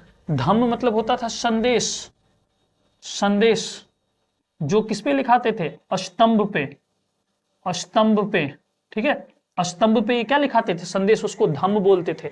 और धम्म के लिए धम्म महापात्र की नियुक्ति, धम्म महापात्र ये अधिकारी थे। ठीक है, अधिकारी, इसकी नियुक्ति, ठीक है, इसकी नियुक्ति यही किए। ये किस धर्म को मानते थे? ये बौद्ध धर्म को मानते थे। ये किस धर्म को मानते थे? बौद्ध धर्म को मानते थे। ठीक है, ये कौन से धर्म को मानते थे? बौद्ध धर्म। इन्हीं के समय तृतीय बौद्ध संगति, तृतीय बौद्ध संगति हुई। बौद्ध संगति हुई। ये बौद्ध संगति में आपको चौथे चैप्टर में बहुत शानदार तरीके से बताऊंगा। यहाँ पे जो चीजें जानने की बात है वो जानिए। ठीक है, ये कलिंग विजय किए, बौद्ध धर्म को स्वीकार किए। तृतीय बौद्ध संगति इन्हीं के समय हुई। पहली बार ये धम्म की शुरुआत की, धम्म महापात्र की नियुक्ति किए। और अशोक ने कलिंग विजय के बाद, कलिंग विजय में इतनी खून बही, इतनी खून बही, कलिंग विजय जब ये किए थे तो इतना मार काट मचाए, इस तरीके से वो अपनी तलवार चलाए कि पूरा का पूरा कलिंग जो था, पूरा का पूरा कलिंग जो था, वहां खून की एक नदी बहने लगी। वहां से एक नदी बहती थी, उस नदी में इतने खून गए, इतने कि वो खून लाल हो गए। उस नदी को लोहित नदी के नाम से जाना जाता है। आज भी वो नदी कलिंग के आसपास बहती है। जो कलिंग कहां पे है? उड़ीसा में, वर्तमान के उड़ीसा में है कलिंग। ठीक है, वहां पे देखेंगे आप, सर्च कीजिएगा लोहित नदी कहां है, तो उड़ीसा में है। वो लोहित नदी में पूरा रंग लाल हो गया, इसलिए उसे लोहित नदी। और ये देख करके अशोक का हृदय परिवर्तन होता है। अशोक कहते ये मैंने क्या किया, इतने खून, इतनी लाशें, और उनका हृदय परिवर्तन होता है और वो बौद्ध धर्म को स्वीकार कर लेते हैं। बौद्ध धर्म को स्वीकार करके वो कहते हैं अब मैं कभी शस्त्र नहीं उठाऊंगा, अब मैं किसी तरीके का कोई युद्ध नहीं करूंगा, और ये पूरी की पूरी जो प्रजा है वो मेरे संतान है, समस्त प्रजा मेरे संतान है। इसीलिए इन्हें प्रियदर्शी भी कहा जाता है, प्रियदर्शी। इस युद्ध के बाद इन्हें क्या कहा जाने लगा? प्रियदर्शी। ठीक है, प्रियदर्शी। ठीक है, प्रियदर्शी भी अशोक को ही कहा जाता है। और ये भी इनके बारे में बहुत सारी कहानियां जानेंगे आप कि ये अपने 100 भाइयों को मार करके राजा बना था। ये जो कुम्हरार वाला जो क्षेत्र देखते हैं, कुम्हरार के पास एक कहा जाता है एक अभी भी कुआं है, उस कुएं में अपने सभी भाइयों को मार करके ये डाल दिए थे। पटना में ही वो कुआं है। तो इस तरीके की बहुत सारी इनकी कहानियां हैं। लेकिन जो एग्जाम के पॉइंट ऑफ व्यू से आपको जानना था, कलिंग विजय आपको जानना था, ये बौद्ध धर्म को स्वीकार किए थे, जबकि इनके दादाजी किस धर्म को? जैन धर्म को स्वीकार किए थे। ठीक है, ये पहली बार धम्म की शुरुआत की, यानी कि धम्म पे अपने जो स्तंभ होते थे उस पे अपने संदेश लिखाते थे, उसे धम्म कहा जाता था। इसके लिए वो प्रॉपर एक अधिकारी की नियुक्ति किए, और ये जो भीड़ भाड़ वाला इलाका होता था वहां पे अपना संदेश लिखवा देते थे धम्म पे, और वही संदेश पढ़ के लोग जान जाते थे कि राजा हमारे लिए क्या कर रहे हैं। अभी की तरह नहीं था कि व्हाट्सएप मैसेज फॉरवर्ड कर दिए, फेसबुक पे डाल दिए, ट्विटर पे डाल दिए, इंस्टा पे डाल दिए, ठीक है, पोस्टर चिपका दिए, ये कर दिया, ऐसा कुछ था ही नहीं। तो सुंदर से लोहे को पॉलिश करके, लोहे को इस तरीके से, स्तंभ की बात करें तो लोहे को इस तरीके से पॉलिश करते थे। फिर इस पे क्या होता था? इस पे एक उल्टा कमल बनता था, फिर इस पे एक चौकी होता था, और फिर इस पे एक शेर को बैठा दिया जाता था। इस तरीके से क्या होता था? ये स्तंभ होता था। इसे क्या कहा जाता? अशोक स्तंभ। ठीक है, इस तरीके का, ठीक है, इस तरीके का आप देख रहे हैं अशोक स्तंभ, इस तरीके का इसे बना दिया जाता था। ठीक है, तो ये चीजें आपको चंद्रगुप्त मौर्य के बारे में, सम्राट अशोक के बारे में इतनी बातें आपको जाननी चाहिए। ठीक है, बहुत सारे स्तंभ, लगभग 30-35 ये शिलालेख भी लिखवाए। शिलालेख क्या होता है? स्तंभ पे एक शिलालेख होता था। शिलालेख क्या होता था? जो पत्थर होते थे उसको पॉलिश करके वहीं पे उस पे कुछ कुछ लिख दिया जाता था, यानी कि जो राजा का संदेश होता था, अशोक का जो संदेश होता था, वो उस पे लिख दिया जाता था। तो ये आपने जान गया चंद्रगुप्त मौर्य के बारे में और सम्राट अशोक के बारे में। ठीक है, तो ये मौर्य वंश की बातें हुई। मोटा मोटी मौर्य वंश के बारे में अभी आपको इतना ही जानना है, बाकी जानने के लिए बहुत कुछ है। ठीक है, फिर चलिए गुप्ता में। इतना तो क्लियर है कि एग्जाम में प्रश्न नहीं छूटेंगे। गुप्त वंश, ठीक है, गुप्त वंश, इसके संस्थापक कौन थे? श्रीगुप्त। श्रीगुप्त कौन थे? संस्थापक। ठीक है, संस्थापक। श्रीगुप्त के बाद कौन आए? श्रीगुप्त के बाद चंद्रगुप्त प्रथम। ठीक है, ये वो चंद्रगुप्त मौर्य नहीं, ये चंद्रगुप्त प्रथम। इसके बाद समुद्रगुप्त,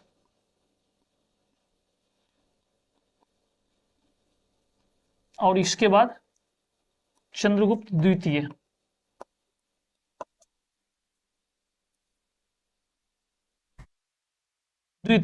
बस इसके बाद फिर छोटे छोटे शासक आए, हमें उतने जानने की जरूरत नहीं है।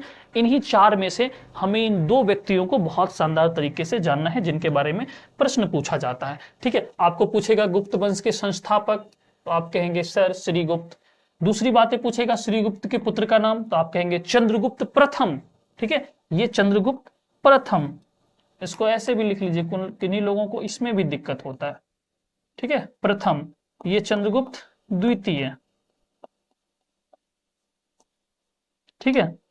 अब देखिए चंद्रगुप्त प्रथम, ये जो समुद्रगुप्त है, समुद्रगुप्त, ये काफी इंपॉर्टेंट लोग हैं। कौन? समुद्रगुप्त। ये व्यक्ति बड़े ही कमाल के व्यक्ति थे, ठीक है। समुद्रगुप्त को क्या कहा जाता था? भारत का नेपोलियन, भारत का नेपोलियन,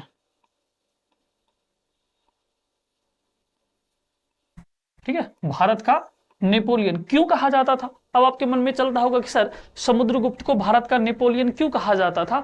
तो बाबू, यूरोप में एक नेपोलियन थे फ्रांस के, वो कभी कोई युद्ध ही नहीं हारे थे, ठीक है। नेपोलियन यूरोप में कभी कोई युद्ध नहीं हारे थे, और भारत में ये एक ऐसा व्यक्ति था समुद्रगुप्त जो कभी कोई युद्ध नहीं हारा, कभी कोई युद्ध नहीं हारा, इसीलिए इसे भारत का नेपोलियन कहा गया। कभी कोई युद्ध नहीं हारा,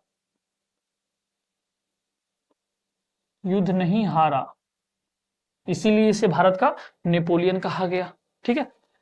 चंद्रगुप्त द्वितीय, इनको विक्रमादित्य भी कहा जाता है। इनको क्या कहा जाता है? विक्रमादित्य। इनको क्या कहा जाता है बाबू? विक्रमादित्य। क्या कहा जाता है? विक्रमादित्य। और इनकी पुत्री थी प्रभावती गुप्त।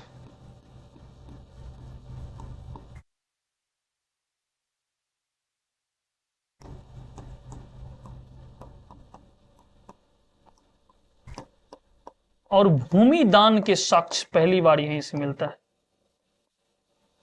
भूमि दान प्रभावती गुप्त पहली बार करती है, और भूमि की मालकिन, भूमि की मालकिन भी कोई बार पहली बार कोई महिला बनती है तो यही होती है, भूमि की मालकिन, ठीक है। भूमि की मालकिन भी कौन? प्रभावती गुप्त ही बनती है, जो किनकी पुत्री होती है? चंद्रगुप्त द्वितीय की पुत्री होती है। चंद्रगुप्त द्वितीय को विक्रमादित्य कहा जाता है। ये बातें आपको एकदम 100% याद रखना है। और चंद्रगुप्त द्वितीय के समय ही, चंद्रगुप्त द्वितीय के समय ही यहां पे कौन आता है भारत में? भारत में कौन आता है? फाहियान।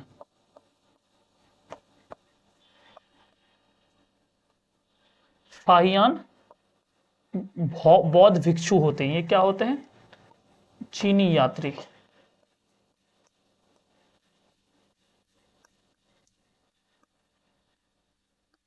चीनी यात्री भारत आए, ठीक है। कौन? फाहियान। इन्हीं के चंद्रगुप्त द्वितीय के समय ही, चंद्रगुप्त द्वितीय के दरबार में नवरत्न होते थे। दरबार में नवरत्न होते थे।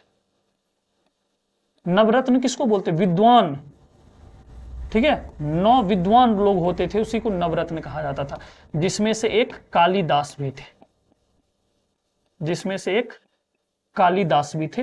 अन्य बहुत सारे लोग थे, भर्तृहरि थे, बहुत सारे लोग थे उसमें, ठीक है, जिसमें से एक कालिदास भी थे, ठीक है। ये इतनी बातें कम से कम आपको ध्यान होना चाहिए, ठीक है। समुद्रगुप्त, समुद्रगुप्त बीना बजाते हुए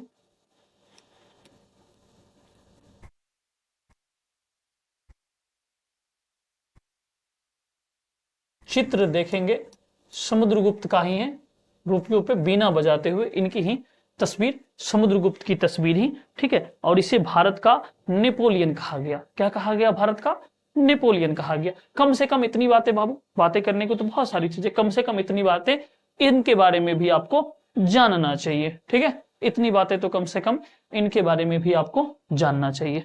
चलिए आगे चलते हैं। अब देखिए, अब ये सारी चीजें तो हो गई, ठीक है, ये सारी चीजें तो हो गई। इस समय देखिए लोहे की खोज हुई, इस समय लोहे की खोज हुई तो कृषि अच्छी होगी। इस समय लोहे की खोज हुई तो यहां पे उपज बढ़ेगा। जो पहले लकड़ी के हल से थोड़ा थोड़ा खेत ये करते होंगे, तो इससे क्या हो जाएगा? अधिक होगा उपज। ये सब ध्यान रखिएगा, आप अपना भी दिमाग थोड़ा बहुत लगाइएगा, नहीं तो गड़बड़ होगा बातें, ठीक है। बातें गड़बड़ होंगी। चलिए उसके बाद अब देखते हैं सिक्के।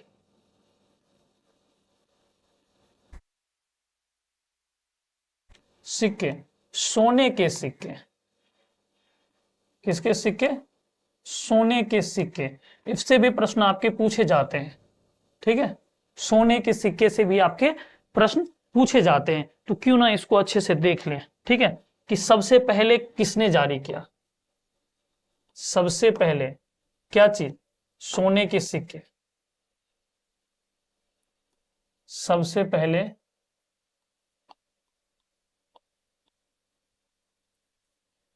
किसने जारी किया बाबू?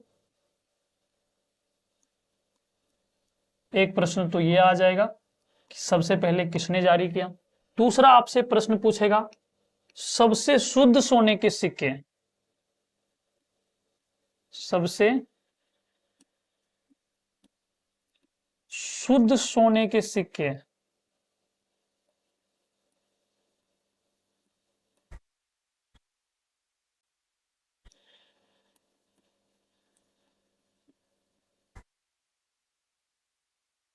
किसने जारी किया?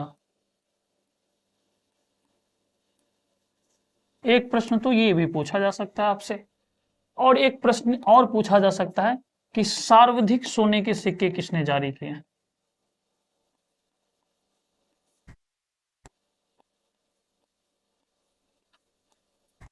सर्वाधिक सोने के सिक्के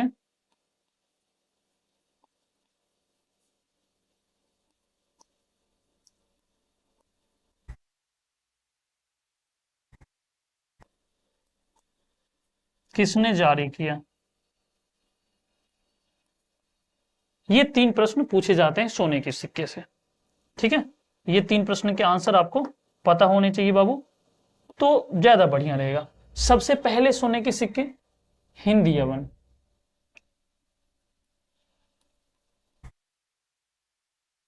हिंद यवन, ठीक है, जिन्हें यूनान भी कहा जाता, हिंद यवन ने, ठीक है। सबसे शुद्ध सोने के किससे जारी किया? कनिष्क ने, यानी कि कुषाण वंश ने।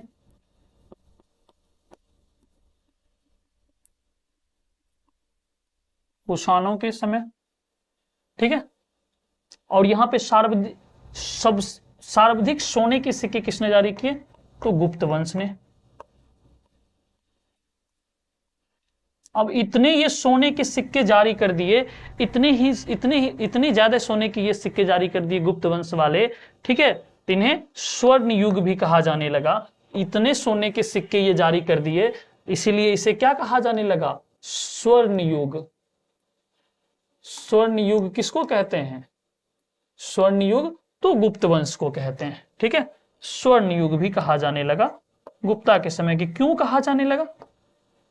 क्यों कहा जाने लगा? तो आप कहेंगे सर देखिए ना, सबसे अधिक सोने के सिक्के जारी कर दिया, पगला सिर्फ सोने ही सिक्के जारी कर रहा है, इसीलिए इस गुप्त वंश को क्या कहा जाता है?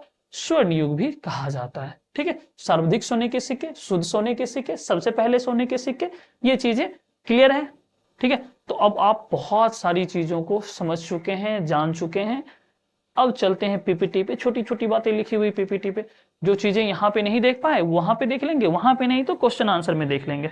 चलिए, हड़प्पा संस्कृति के बाद महान सभ्यता, ठीक है, अस्तित्व में आई वैदिक सभ्यता, ठीक है। संस्कृति के रूप में जानते हैं, इसे वैदिक काल भी कहा जाता है, क्योंकि इस काल की जानकारी स्रोत क्या है? ग्रंथ है, ठीक है, वैदिक ग्रंथ है, ठीक है। ये चीजें क्लियर है। वेद 4 प्रकार के होते हैं, ऋग्वेद, सामवेद, यजुर्वेद, अथर्ववेद, ये हम कर चुके हैं। वैदिक सभ्यता ग्रामीण सभ्यता थी, ये आपको पता है। कौन लोग आए थे? आर्य आए थे। ये वेद संस्कृत में लिखे हुए सबको पता है, ठीक है। ये वेद संस्कृत में लिखे हैं, ये तो पता है ना आप लोगों को कि वेद संस्कृत में लिखा है, ठीक है। ऋग्वेद के रचयिता अपने आप आर्य कहते थे। जो ऋग्वेद के रचयिता किसको क्या कहते थे? अपने आप को आर्य कहते थे, ये बातें आपको पता है। मौर्य साम्राज्य की स्थापना नंद वंश के घनानंद को पराजित करके किया गया, ठीक है। विष्णुगुप्त, कौटिल्य, चाणक्य, ये सब कहा जाता है। सारी चीजें क्लियर है। भरत विष्णुगुप्त मंत्री बनाए, हाँ ये बात एक बात है यहाँ पे लिख लीजिए, शायद यहाँ पे हम नहीं लिखे।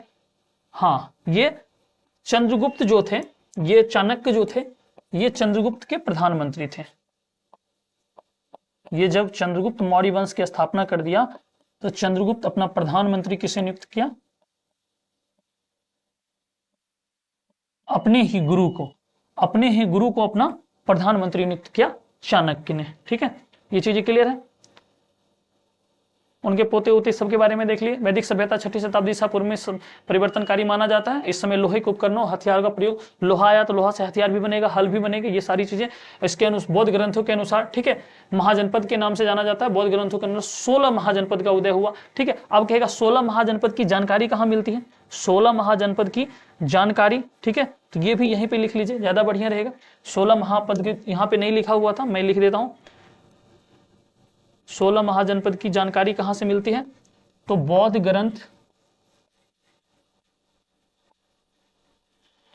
भगवती सूत्र, भगवती सूत्र ये जैन ग्रंथ है। जैन ग्रंथ में भगवती सूत्र से मिलता है, जैन ग्रंथ में। और बौद्ध ग्रंथ की बात करेंगे, अंगुत्तर निकाय। बौद्ध धर्म का एक ग्रंथ है अंगुत्तर निकाय। इससे किसकी जानकारी मिलती है? अंगुत्तर निकाय से 16 महाजनपद की जानकारी मिलती है। ठीक है, जैन ग्रंथ भगवती सूत्र से 16 महाजनपद की जानकारी, बौद्ध ग्रंथ अंगुत्तर निकाय से 16 महाजनपद की जानकारी। देखिए 16 महाजनपद में कौन कौन था? अंग था, वैशाली था, अंग, काशी, कौशल, वज्जी, मल, चेदी, वत्स, कुरु, अवंती, यस्मा, गंधार, सुरसेन, मत्स्य, पांचाल, कंबोज, मगध, जिसमें से मगध सबसे महत्वपूर्ण था। ठीक है, जिसमें से आप देखेंगे अंग बिहार में था, वज्जी बिहार में था, और इन्हीं तीनों को हम जाने। ठीक है, इन्हीं तीनों को हम जाने। बाकी आप देखिए मैप पे ये सारी चीजें दी हुई हैं, मैप पे ये सारी चीजें दी हुई है। देखिए ये कंबोज है, ये गंधार है। ठीक है, ये वत्स अपना बिहार वाला वत्स है। ठीक है, ये कौशल है, यहाँ पे देखिए ये कौशल है, ये आपका मल्ल हो गया, ये आपका ब्रिज हो गया, ये आपका अंग हो गया। ठीक है, ये वज्जी यहाँ पे है। ठीक है, वत्स ये है, वज्जी यहाँ पे आपका, ये अपना बिहार वाला वज्जी, ये आपका अंग, ये आपका देखिए ये वाला कोसी जो वाराणसी है। ठीक है, सॉरी काशी जो अभी वर्तमान में वाराणसी है। सुरसेन देखिए, सुरसेन आपका मध्य प्रदेश के क्षेत्रों में सुरसेन है। अवंती देखिए, अवंती भी मध्य प्रदेश में है। अस्मक देखिए, अस्मक आपका कहाँ पे है? महाराष्ट्र के क्षेत्रों में अस्मक है। मत्स्य आप देखिए, मत्स्य आपको कहाँ? राजस्थान के क्षेत्रों में। कुरु देखिए आप, पांचाल देखिए। इस तरीके से सारे 16 महाजनपद थे, आपको देखना होगा तो यहाँ से आप 16 महाजनपद को देख लीजिएगा। बाकी 3 ही हमें देखने थे जो बिहार के क्षेत्र में थे, 1, 2, 3, जिसमें से हमको क्या देखना था? ये अंग देखना था, वज्जी देखना था, और मेन जो अपना था मगध, ये वाला, ये मगध प्लेट। ठीक है, ये आप देख रहे हैं यहाँ पे, ये अपना प्यारा बिहार है, ये अपना प्यारा बिहार है, और यहाँ पे 3 महाजनपद थे, एक वज्जी, दूसरा मगध और तीसरा अंग, ये तीनों की राजधानियां। ठीक है, इस पे आप लिखने की कभी कोशिश कीजिएगा। ठीक है, उसके बाद देखिए 6ठी महाशताब्दी में सबसे शक्तिशाली देखिए है ना, सबसे शक्तिशाली मगध, कौशल, वत्स और अवंती था, जिसमें से सबसे अधिक कौन सा था? मगध था। बाकी में कौशल पे अधिकार कर लिया मगध वाले, कौशल को मगध में मिला लिया, वत्स को मिला लिया, अवंती को मिला लिया, सब पे अधिकार कर लिया मगध में चंद्रगुप्त मौर्य के समय। मगध सम्राट इतना समृद्ध क्यों था? क्योंकि वर्तमान पटना गया वाले इलाके में इसकी प्राचीन राजधानी राजगिरी थी, इर्द गिर्द पहाड़ियां थी जो प्राकृतिक रूप से रक्षा करती थी, गंगा और सोन नदी से सिंचाई होता था, खेती अच्छी होती थी, लोग परिवहन अच्छे से करते थे, भूमि उपजाऊ थी, गंगा और सोन नदी में नौका द्वारा यातायात की सुविधाएं थी। ठीक है, ये सब शक्तिशाली होने की बातें हम आपको बता चुके हैं। और इससे व्यापार में वृद्धि हुई, लोहे की खानें थी। ठीक है, जंगली क्षेत्रों में हाथी उपलब्ध थे। और उसके बाद देखिए मौर्य साम्राज्य का उदय। ठीक है, इसकी स्थापना कब हुई? चंद्रगुप्त मौर्य ने 321 ईसा पूर्व में क्या किया था? इसकी स्थापना की थी। ठीक है, मौर्य वंश की स्थापना अगर आप लिखना चाहे तो आप लिखना चाहे तो लिख लीजिए यहाँ पे 321। अरे यहां से चलेगा भाई, अच्छा मौर्य, ओके ओके, यह 321 BC। ठीक है, तो ऐसे डेट वेट ज्यादा महत्वपूर्ण होते नहीं है, लेकिन फिर भी देखिए अफगानिस्तान तक और बलूचिस्तान तक फैला हुआ था। ठीक है, अफगानिस्तान से बलूचिस्तान तक अगर आप समझना चाहें तो देखिए मौर्य साम्राज्य कितना फैला हुआ था, मैं आपको मैप पे बताता हूँ। देखिए यहाँ से एक मौर्य साम्राज्य शुरू होता है, और यहाँ से शुरू होकर के ये अपने लपेटे में इस क्षेत्र को, पूरा इस क्षेत्र को लेते हुए, और ये इतना बड़ा मौर्य साम्राज्य हो गया था, इतना बड़ा हो गया था। ये सब पे अधिकार था, ये वाला ये क्षेत्र था, इस पे सिर्फ चंद्रगुप्त मौर्य के समय अधिकार नहीं हुआ था, और ये था कलिंग। और जब इनके पोते आते हैं अशोक आते हैं तो इसे भी अपने में मिला लेते हैं। और इतना बड़ा साम्राज्य था, इतना बड़ा साम्राज्य था किसका? चंद्रगुप्त मौर्य का, ठीक है, जिसमें सबके सब महाजनपद पे अधिकार कर लिए थे। चलिए ठीक है, उसके बाद उसके बाद देखिए क्या होता है। उसके बाद चंद्रगुप्त मौर्य के दरबार में एक यूनानी राजदूत आते हैं, ठीक है, यहां पे यूनानी राजदूत,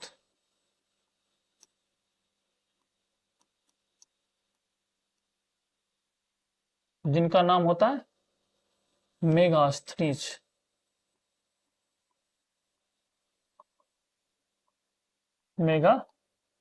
मेगास्थनीज, ठीक है, और ये इंडिका नामक पुस्तक लिखते हैं। मेगास्थनीज का जो बुक था क्या था? इंडिका था। और इसमें क्या थी? चंद्रगुप्त मौर्य जो थे, पाटलिपुत्रा के मौर्य प्रशासन की जानकारी थी। किसकी जानकारी थी? मौर्य के प्रशासन और यहाँ पाटलिपुत्रा की सुंदरता की जानकारी थी। किसमें? इंडिका पुस्तक में, ठीक है। तो दो पुस्तक इंपॉर्टेंट है, ये दो पुस्तक लिख लीजिए अलग से, ठीक है, यहां से प्रश्न बनेंगे, निश्चित रूप से बनेंगे, ठीक है। दो पुस्तक है, एक है इंडिका और इसके लेखक कौन है?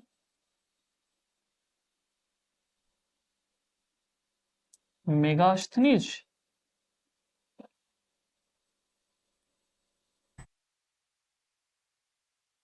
जो क्या थे? यूनानी राजदूत।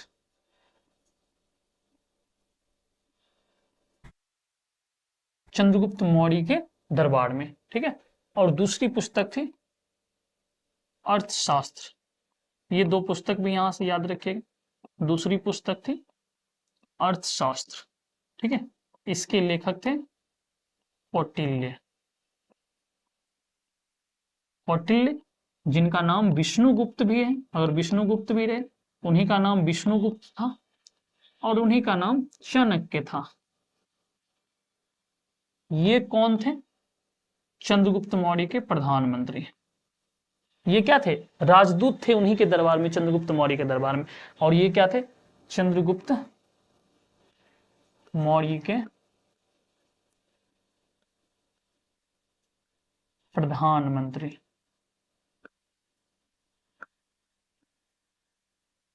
चंद्रगुप्त मौर्य के प्रधानमंत्री, ठीक है। ये चंद्रगुप्त मौर्य के क्या थे?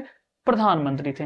ये चीजें क्लियर है इंडिका, ठीक है। और देखिए जानकारी की बात करें तो ये है अर्थशास्त्र, लेकिन इसमें जानकारी किसकी मिलती है?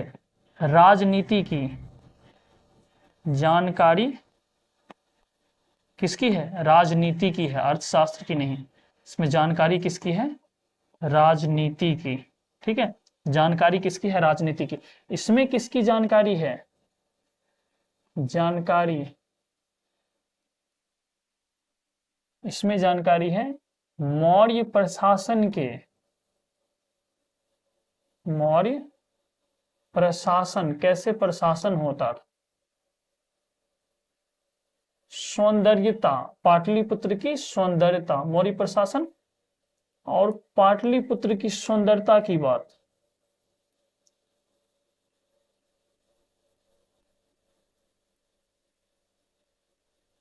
सौंदर्यता की बात थी, ठीक है। जानकारी इतनी थी इंडिका में, मौर्य प्रशासन और पाटलिपुत्र की जानकारी, पाटलिपुत्र की सौंदर्यता की जानकारी थी। ये किसके द्वारा? मेगास्थनीज के द्वारा लिखा गया था, जो क्या थे? यूनानी राजदूत थे। किनके दरबार में? चंद्रगुप्त मौर्य के दरबार में। अर्थशास्त्र कौटिल्य, चाणक्य या विष्णुगुप्त, तीनों उन्हीं के नाम थे।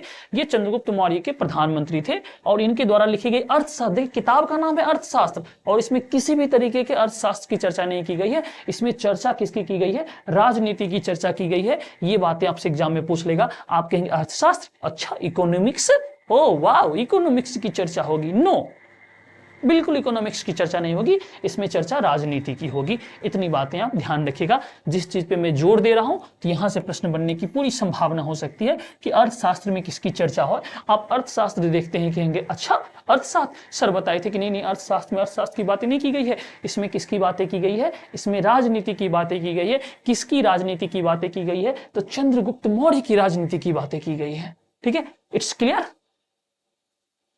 ओके, चलिए ये विष्णुगुप्त फलाना ढिमकाना ये बातें सब लिखी हुई है, ठीक है, इसको देख लीजिएगा। ये देखिए ये प्रांतीय राजधानी, इसको बिल्कुल मत देखिएगा, ठीक है, इसको बिल्कुल मत देखिएगा, ठीक है, इसको आपको देखने की जरूरत नहीं है, ना घबराना इससे। क्या मौर्य साम्राज्य महत्वपूर्ण था? बिल्कुल महत्वपूर्ण था। और इस समय देखिए कुछ मूर्तियां मिली थी और अभिलेख मिले थे। अभिलेख आपको पता ही है, अभिलेख अशोक के समय सबसे अधिक अभिलेख चलाए गए थे, और इस समय कुछ मूर्तियां मिली थी, अद्भुत कला के ये साक्ष्य, ठीक है। अंग्रेजों का गुलाम था भारत। 19वीं शताब्दी में जब इतिहास ने भारत के प्रारंभिक इतिहास की रचना करनी शुरू की तो मौर्य साम्राज्य के इतिहास का मुख्य काल माना गया, और इस समय भारत में अंग्रेजों का गुलाम। आपको पता है अंग्रेजों के समय, और पहली बार इनके जो शिलालेख थे इनको कौन पढ़ा था, ठीक है, कौन पढ़ा था? तो जेम्स प्रिंसेप, ठीक है, जेम्स प्रिंसेप नामक एक अधिकारी थे, ठीक है, जो अंग्रेज अधिकारी थे, उन्होंने ही इसको पढ़ा था। चलिए, जेम्स प्रिंसेप जो थे वो क्या किए थे, इसको पढ़े थे, ठीक है। तो ये थोड़ा सा ध्यान रखिएगा यहां से। बाकी सारी चीजें, ठीक है, बाकी सारी चीजों की चर्चा हम लोग कर चुके हैं, ठीक है। हाँ, अशोक एक महान शासक था, 150 साल। अब देखिए एक प्रश्न उठता है कि अगर इतना समृद्ध था, इतना समृद्ध अगर मगध था, और इतने बड़े बड़े शासक हुए, इतने महान शासक हुए, तो ये आखिर 150 साल तक ही क्यों चला? ये भी तो एक डिबेट का विषय है ना। बहरहाल इसमें हम लोगों को अभी पढ़ना नहीं है, ठीक है, हम क्रैश कोर्स में है तो क्रैश कोर्स की तरह ही चलेंगे। चलिए दक्षिण में देखिए, अब देखिए दक्षिण में, दक्षिण भारत का यूं कुछ मैप है। देखिए यहां पे 3, चोल, चेर और पांड्य, ठीक है। 1 मिनट।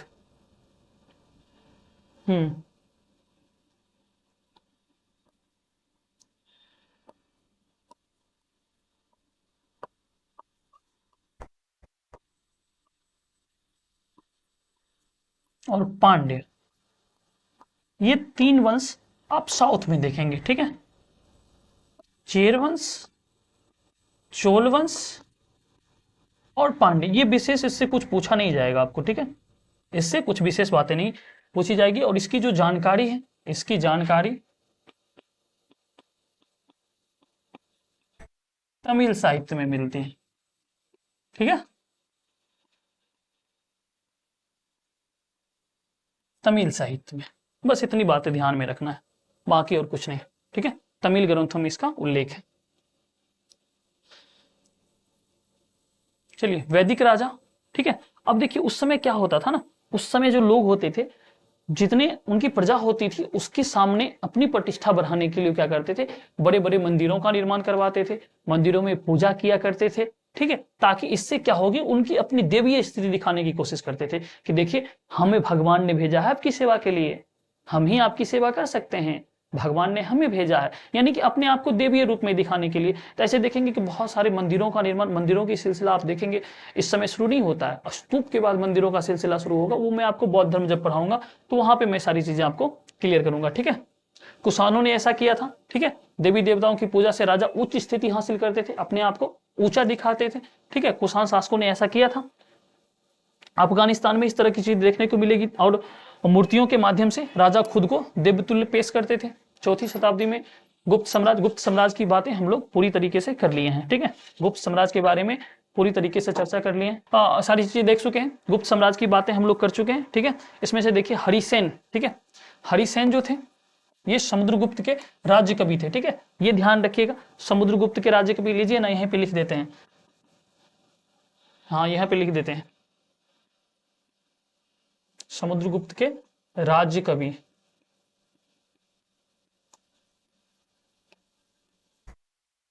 हरिसेन थे। और ये क्या लिखे थे, प्रयाग प्रशस्त्री,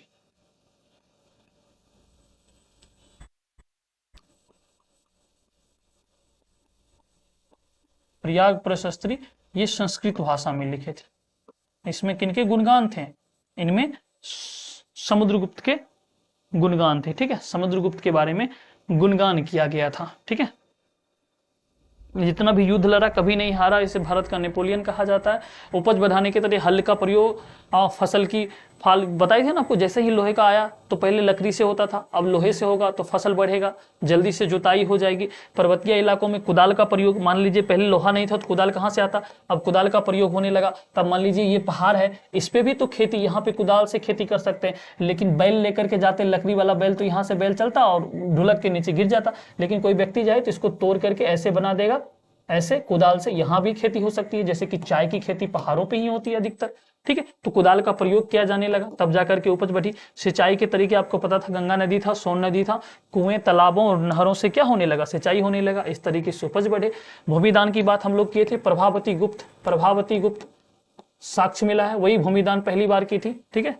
नगर और व्यापार 6ठी शताब्दी ईसा पूर्व में अधिकतर महाजनपद की राजधानी, और यह नगर संचार में मार्ग के नजदीक बसते थे, और ऐसे पाटलिपुत्रा नदी मार्ग से क्या होता था, ये चीजें आपको बता चुके। उज्जैनी, ये सब आपको ध्यान में रखने की उतनी जरूरत है नहीं, ठीक है। चलिए नगरीय आबादी देखिए, यहाँ पे अमीर वर्ग, ठीक है, ये संभ्रांत मतलब अमीर लोग, और ये शिल्पकार मतलब क्या होते हैं, शिल्पकार मतलब सीधा सीधा जानिए, जैसे कि लोहार हो गया, सोनार हो गया, जैसे कुम्हार हो गया, ये सब क्या हो गए, ये सब शिल्पकार हैं। ये सब क्या है, शिल्पकार हैं। शिल्पकार किसको कहते हैं, शिल्पकार कहते हैं किसी भी चीज को तोड़ करके एक मूर्त रूप दे देना, ठीक है। जैसे मिट्टी को क्या करे, गीला करके एक व्यक्ति की मूर्ति बना देना, वो शिल्पकार का काम होता है, जिसे मूर्तिकार आप कहते हैं। जैसे कि लोहे को पिघला करके ये बोर्ड का ये बना देना, जैसे कि सोने को पिघला करके सोने की चेन बना देना, ठीक है, उसे क्या कहते हैं, उसे कहते हैं शिल्पकार। तो नगरीय आबादी जो थी, महानगर जो होते थे, उसमें 2 तरह के लोग रहते थे। अब ये मत कोई पूछेगा कि सर ये ग्रामीण सभ्यता थी, शहर कहाँ से, ये 1000 साल बाद ये बातें हुई, वहां पे शहर आने लगा, ये 1000 साल बाद है। धीरे धीरे तो शहर होगा ना ग्रामीण सभ्यता में, तो उसमें ये चीजें होती थी, ठीक है। शहरों में खुदाई से सोने, चांदी, तांबे, हाथी के दांत और गहने के बर्तन, ये सारी चीजें मिली हैं। नगरों में धोबी, कुम्हार, स्वर्णकार, लोहार, व्यापारी के भी साक्ष्य मिले हैं, ये आप जानते हैं। उत्पादन और व्यापारियों के संघ को श्रेणी कहा जाता था, व्यापारियों के संघ को श्रेणी कहा जाता था, ये प्रश्न पूछा जाता है। व्यापारियों के संघ को क्या कहा जाता है, तो श्रेणी कहा जाता है। श्रेणी किसको कहा जाता है, व्यापारियों के संघ को, ये बातें ध्यान रखिएगा। महाद्वीप और उसके बाहर का व्यापार, ठीक है।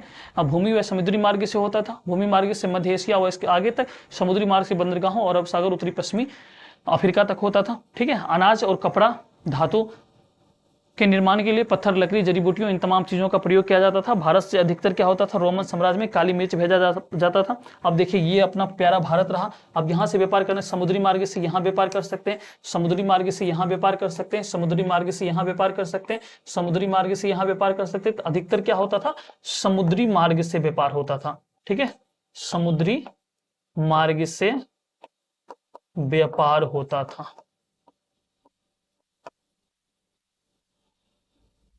ठीक है।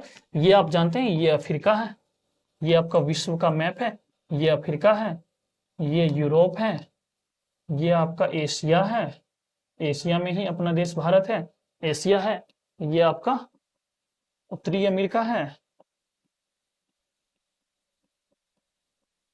ये आपका दक्षिण अमेरिका है,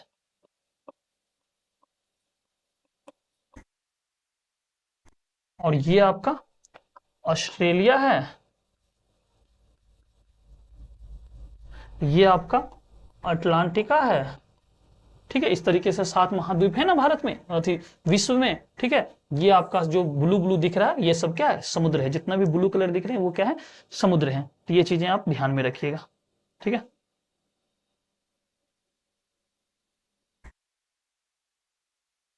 नेक्स्ट देखिए, राजा और सिक्के। सिक्के के बारे में, सिक्कों के प्रतीक चिन्ह होता था, ठीक है, राजा द्वारा जारी किए जाते थे। सोने के सिक्के की हम लोग चर्चा करें, सोने के सिक्के सर्वप्रथम कुषाण ने जारी किया, सर्वप्रथम कुषाण ने नहीं, सोने के सिक्के सर्वप्रथम कुषाण ने नहीं, हिंद यवन ने, ठीक है, ये कुषाण नहीं।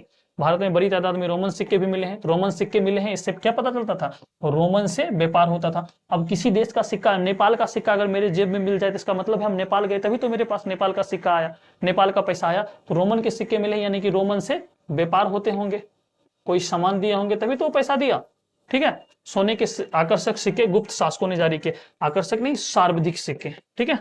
ये सब मैं जो वहां पे लिखा है उसको ऑथेंटिक मान करके चलिएगा, ठीक है, ये चीजें।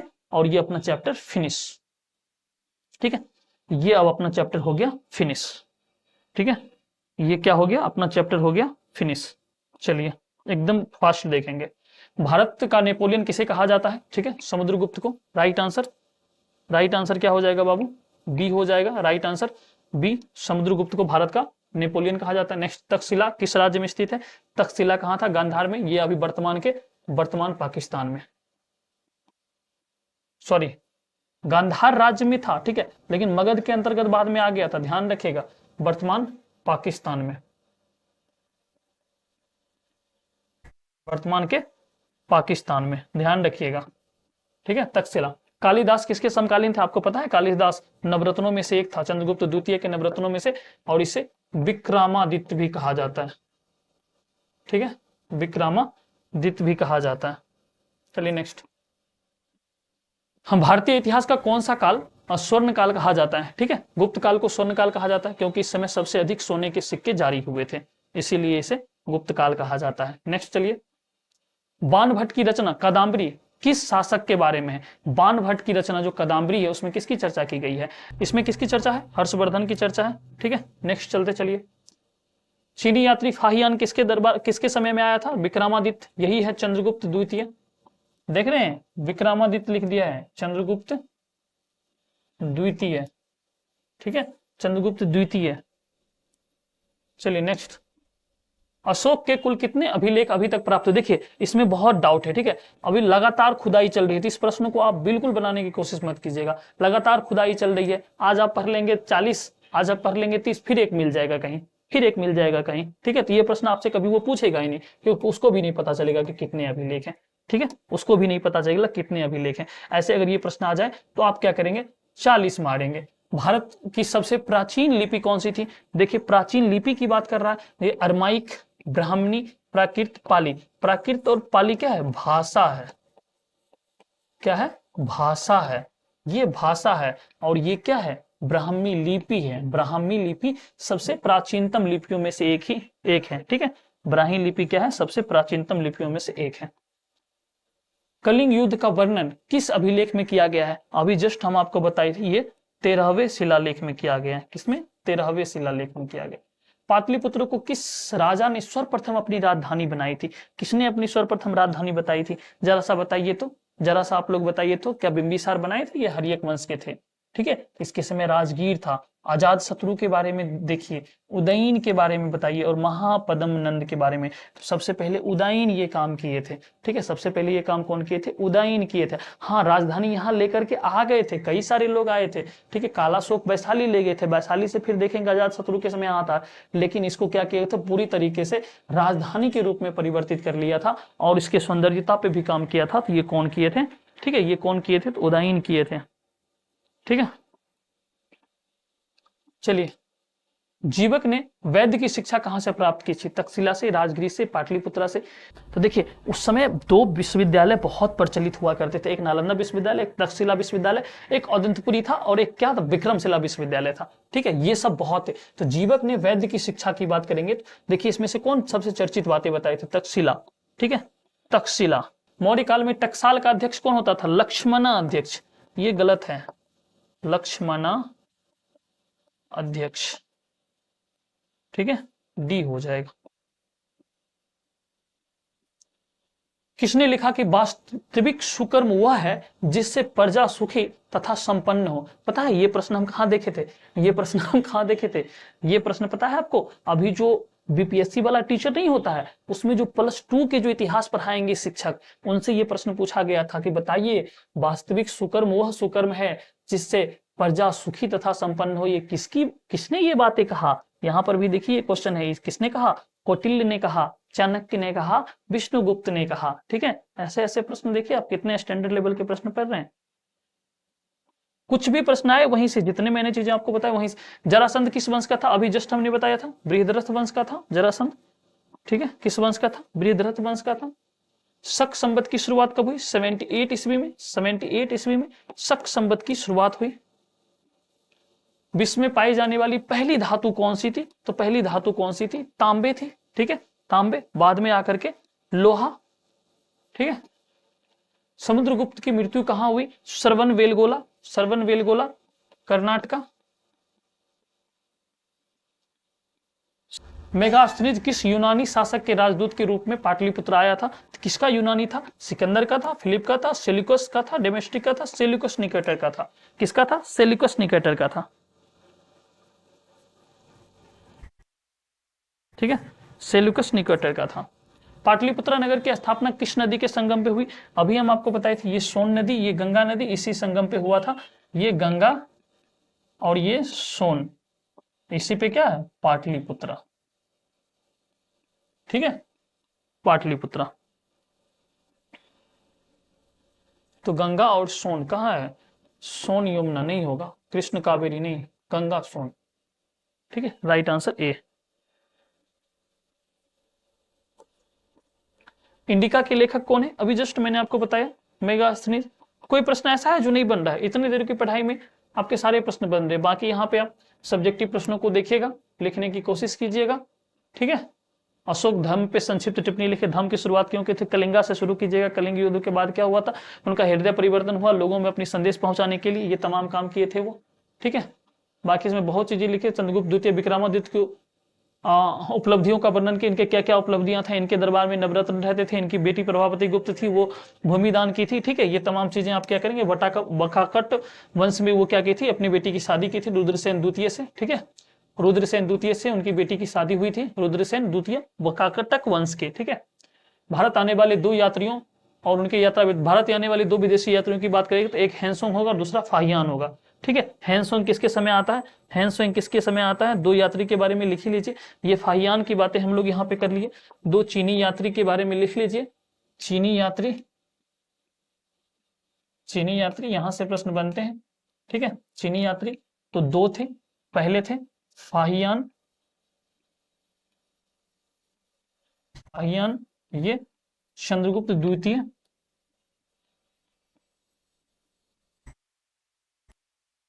द्वितीय यानी कि विक्रमादित्य के समय।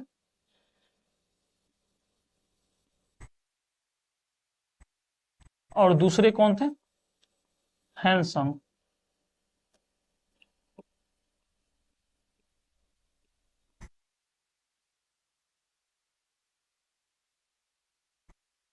हर्षवर्धन के समय। ठीक है, ये हर्षवर्धन के समय। बस इतनी ही बातें याद रखनी है। समुद्रगुप्त नेपोलियन। ठीक है, क्यों कहा गया? कलिंग की युद्ध। महाजनपद से आप क्या समझते हैं? ये तमाम सब्जेक्टिव प्रश्न है, इसको आप थोड़ा बहुत देख लीजिएगा। ठीक है, इससे आपका काम चल जाएगा। तो चलिए आज के लिए इतना ही रहने देते हैं। ठीक है, आज के लिए इतना ही रहने देते हैं। तब तक के लिए आप लोग हंसते रहिए, मुस्कुराते रहिए, और प्लीज आप अपना बहुत ध्यान रखिए और बहुत जम के करके पढ़िए। ठीक है, बहुत बहुत धन्यवाद।